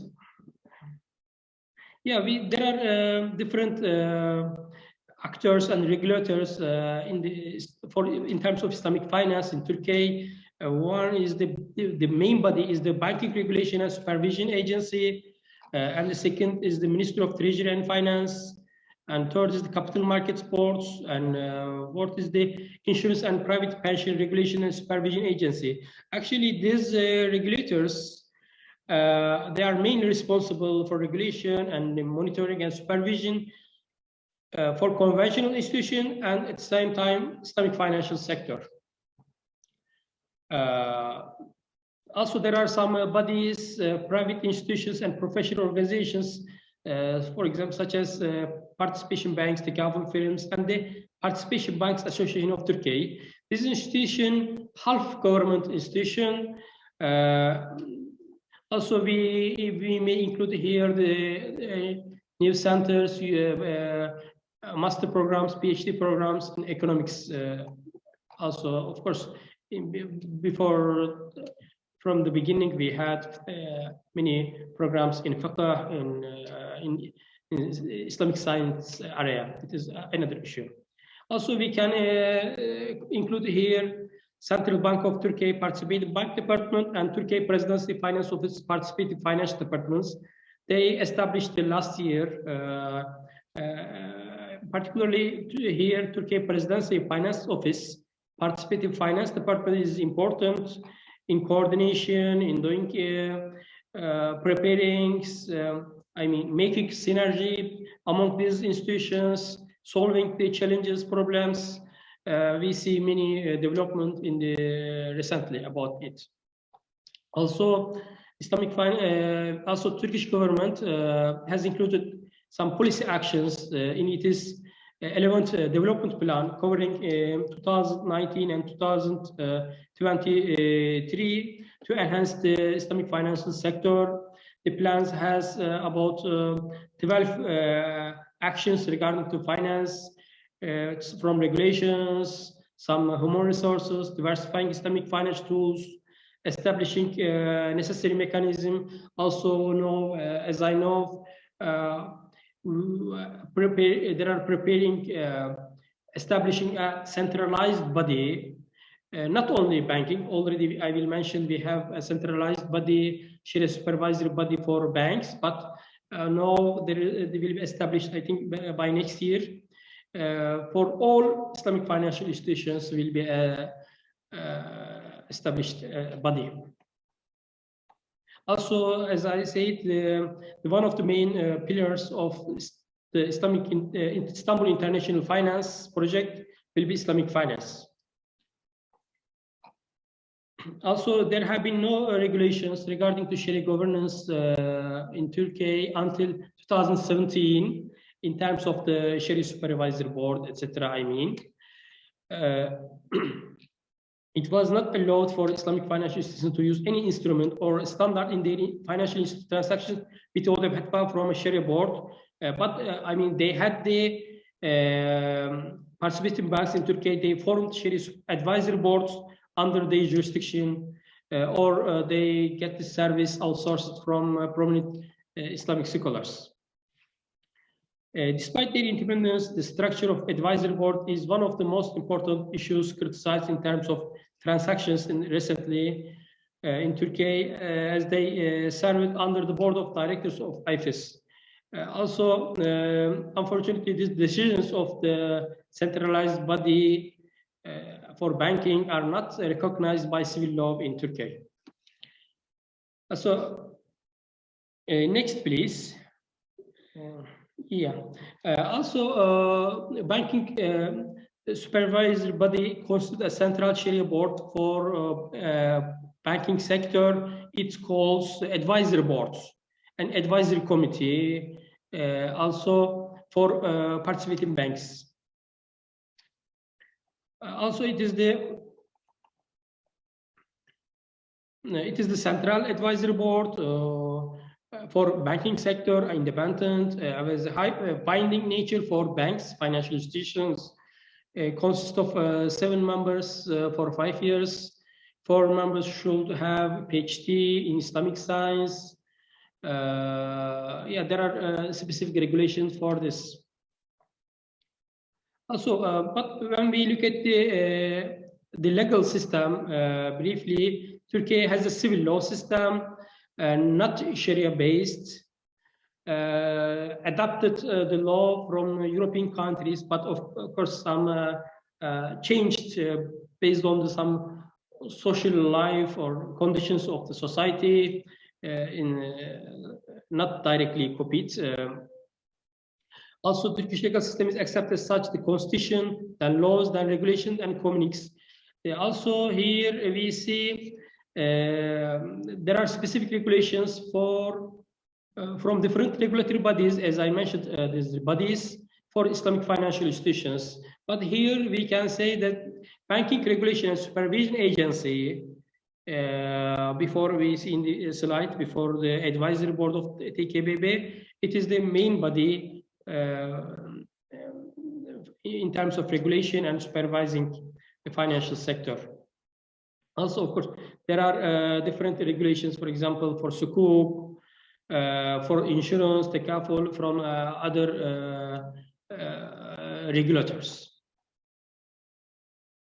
As 2019, the legal jurisprudence related to share governance for participation banks and takaful companies was issued. For takaful sector, there is not Sharia supervisory body, but the regulation obey to have institutional bodies. I mean, takaful company is supposed to form advisory committee inside their institutions or outsource similar services for auditing and monitoring of compliance of their participative insurance, Islamic insurance activities. I mean, we can say no. There are central Sharia supervisory board for banking sector. There is no central Sharia supervisory board for insurance sector, but for insurance sector, they from the regulatory side, they have to set up their institutional Sharia supervisory boards. When we look at again the advisory board of the TKBB for banking sector, as we say, they are independently they work. Also, they 5 years they selected with the opinion of this banking sector regulator. Some of them they should have a PhD in Islamic science, particularly in fiqh. Also, one member of this board should be the candidates recommended by the Presidency of Religious Affairs among the members of High Board of Religious Affairs. Actually, religious affairs in Turkey is the main Sharia body, governance body. It appoints all muftis in all cities. Also, it has a Sharia supervisory body, not for Islamic finance, but for general fatwa issuer body. It has. Also, it makes services about Hajj or something, other religious services. Also, we have Waqf Directorate. It regulates the Waqf issues. Yeah, also, as I said, there's the Presidency of Religious Affairs, also appoint one or recommended one candidate for this Sharia supervisory board for banking sector. They meet at least once a month. Also, they can invite representatives from financial institutions. Also, their decisions are published on their websites. They determine some ethical rules, professional principles, and standards, or Sharia governance for institution or participative banks, we can say. Yeah. Okay, maybe next, please. I can summarize with some issues and challenges. Actually, as I said, for Turkey has with its population 98% Muslims. Unfortunately, Islamic financial sector is below in its potential. There are many reasons. Some reasons similar with other Muslim countries.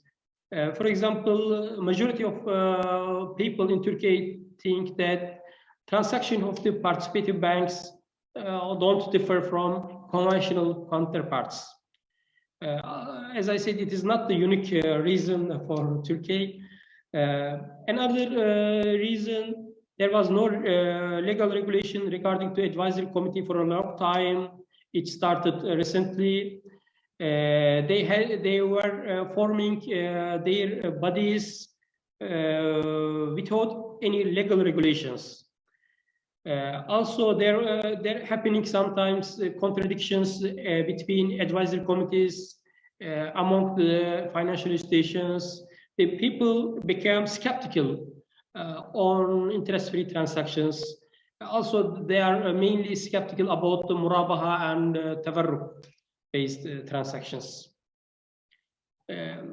Also, now in Turkey, we have many master PhD programs in Islamic economics and finance. The finance sectors continues to grow. Also, unfortunately, specific Sharia scholars are sitting in many financial institutions, but maybe they can diversify the scholars.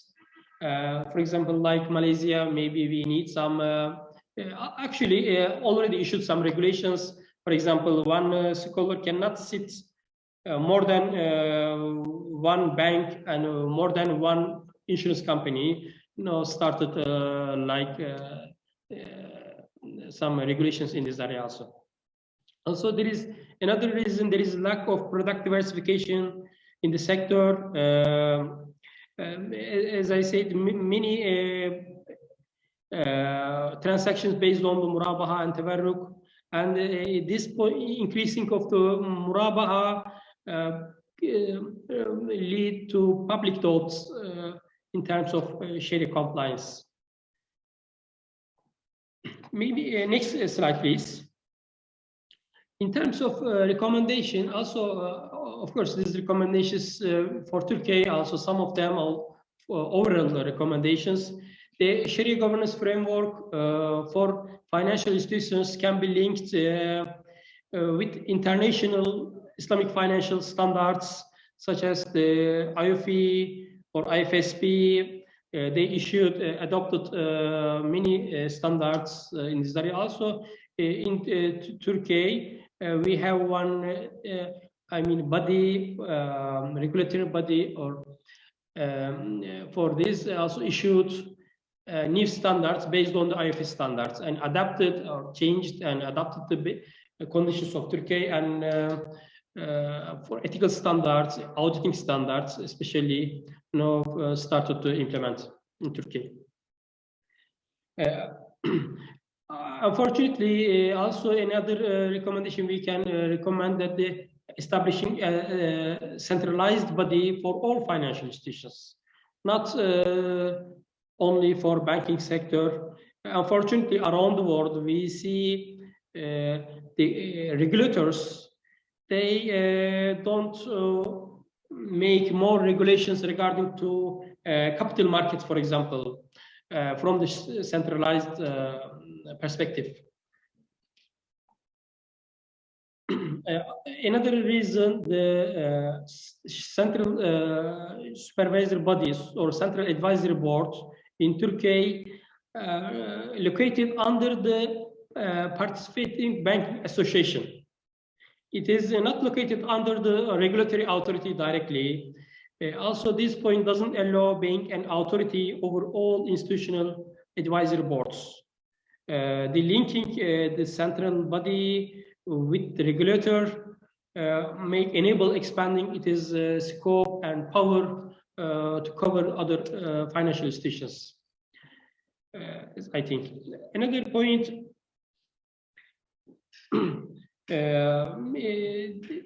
In terms of centralized perspective or institutional perspective, Shari'ah audit, Shari'ah review, external Shari'ah audit issues should be improved and regulated very well. It is the important perspective, important point in terms of Shari'ah governance.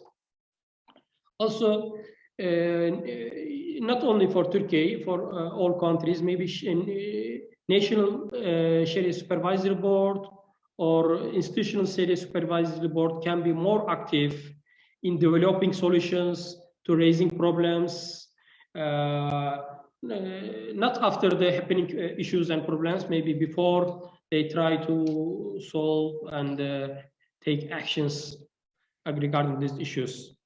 In Turkey also, we have no separate law regarding to Islamic financial institutions. These, I mean, for example, for insurance or for banking, they regulated under the specific, for example, for participative banking regulations we see under the banking law. For insurance, for Islamic insurance, under the insurance law. For this reason, maybe we can prepare a separate law. A legal framework for Islamic financial institutions can be prepared with a holistic approach and enacted for developing. Also needs increasing awareness of the public regarding Islamic financial institutions. This also is not only for Turkey, for other Islamic countries also is important.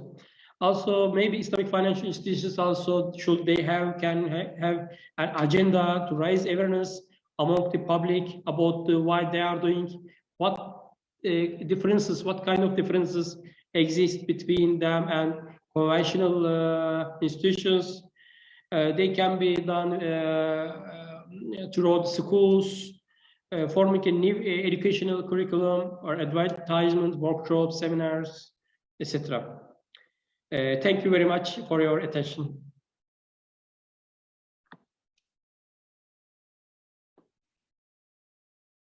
Alhamdulillah. Thank you very much, Associate Professor Dr. Abdurrahman Yazici, for your dedication and commitment for the symposium. I think for information, Associate Professor Dr. Abdurrahman has to come to his office and pray subuh today in order to join us and deliver his lecture for the symposium.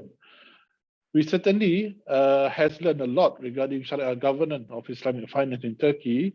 And as you all know, Islamic finance has played a vital role in the economy, especially in Muslim countries. Even in the countries where Muslim minorities, Islamic finance has been recognized and gradually developed. There is urgent need, therefore, to enhance collaboration in the area. So hopefully, Professor Abdul Rahman will be able to come to IUM in Malaysia in the near future to share his knowledge further and to collaborate for our common vision, inshallah. That was the final issue of International Symposium on Shari'ah Governance 2021 in memory of Emeritus Professor Ibrahim. I'm sure that we have learned a lot from the lectures that we delivered. The lectures delivered by our 7 distinguished speakers are the evidence that you are not short of scholars of international reputation and of excellent qualities.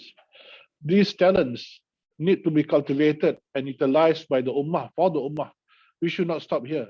The symposium should be the first step of a long and challenging journey of us as the Ummah of the Prophet of Sayyidina Muhammad sallallahu alaihi wasallam. So on behalf of participants, I would like to express our deepest gratitude to each and every speaker for their kindness in sharing knowledge and spending valuable time with us. And on behalf of Ahmad Ibrahim College of Law, we really hope our speakers would be able to come and visit us physically here in IUM Gombak in the near future. As the director of the symposium, I wish to thank all persons involved in organizing the symposium, making a success. My sincere appreciation to the hard work, commitment, and dedication of Professor Dr. Shari'ah Dr. Abdul Qadir, Associate Professor Dr. Abdul Rani Kamaruddin, Assistant Professor Dr. Zati Ilham Abdul Manaf, Assistant Professor Dr. Muhammad Amrullah Dr. Nasrul, and Assistant Professor Dr. Khadijah Muhammad Najib. I would like to dedicate this Malay pantun to them. Pisang emas dibawa belayar, masak sebiji di atas peti. Hutang emas boleh dibayar, hutang budi dibawa mati. I would like also to convey many thanks to our Dean, the Dean of ICOL, American College of Law, Professor Dr. Farid Sufyan Shoaib, the Head of Civil Law Department, Assistant Professor Dr. Mazlina Muhammad Hussein, the former Head of Civil Law Department, Assistant Professor Dr. Nafizah Badul Afandi, Professor Dr. Mushra Bibi Amras Khan, and Madam Azlati Omar for their great assistance and cooperation and for making this symposium a reality. Last but not least, I would like to thank all speakers and the participants in the symposium. The symposium is meaningless without your contribution and participation. Alhamdulillah, we have reached the end of the symposium. Before that, you are going to have a photo session. All speakers, committee members, and in fact, all participants, please turn on your video camera. I hope everybody can turn your video camera for the photo session, and Dr. Zati will give instruction for the group photo session. So I hope, please, we can sit down together and have our photo to be recorded. All right. Okay. Thank you, everyone. Wait, let me just set everything up. Everybody, if you want to be in the picture, you can switch on your camera. All right. So I'm going to start taking the picture now.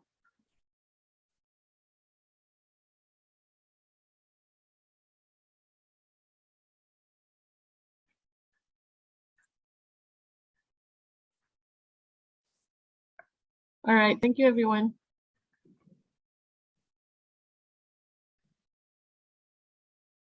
Finish, Dr. Zati?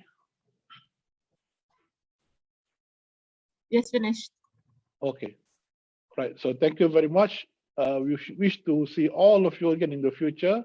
Have a nice day. Take care and stay safe. Wabillahi taufiq wal hidayah. Wassalamualaikum warahmatullahi wabarakatuh. Waalaikumsalam. Waalaikumsalam warahmatullahi wabarakatuh. Thank you, everyone. Thank you, Prof. Saldi, Prof. Hamid. Waalaikumsalam warahmatullahi wabarakatuh. Prof. Khairil. Waalaikumsalam warahmatullahi wabarakatuh. Prof. Saldi, bagaimana di Bukit Tinggi sekarang? Good. Prof. Khairil, is it possible to change for the next year? Yeah, we change the the title of the symposium, the internal symposium on Professor Ahmad Ibrahim thought. We can create regularly every year or every 2 years to disseminate or something about Professor Ahmad Ibrahim. Yeah. Inshallah, Prof. Our Dean, Professor Farid Sufyan, is here, and I think he will be eager to have collaboration together with Prof. Saldi, and inshallah, I think we should not have any. We're looking forward to have it, inshallah, Prof. Yeah, inshallah. We welcome your suggestion, Prof. Saldi. Terima kasih, Prof. Farid. And see you again next year, Prof. Farid and also Prof. Khairil. And I hope I will be there with my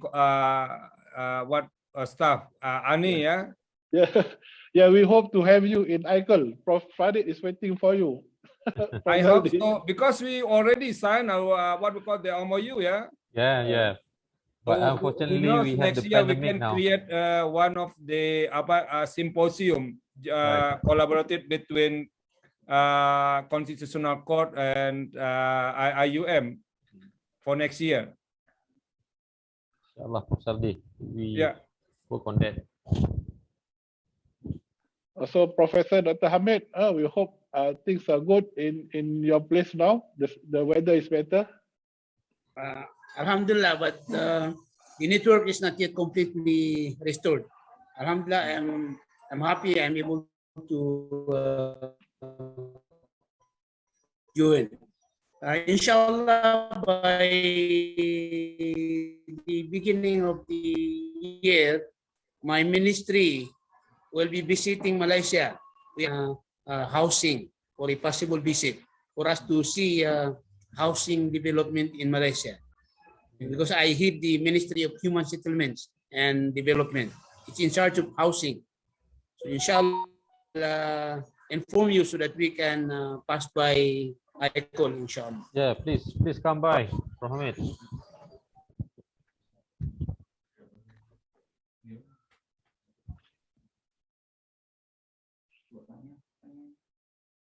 Okay.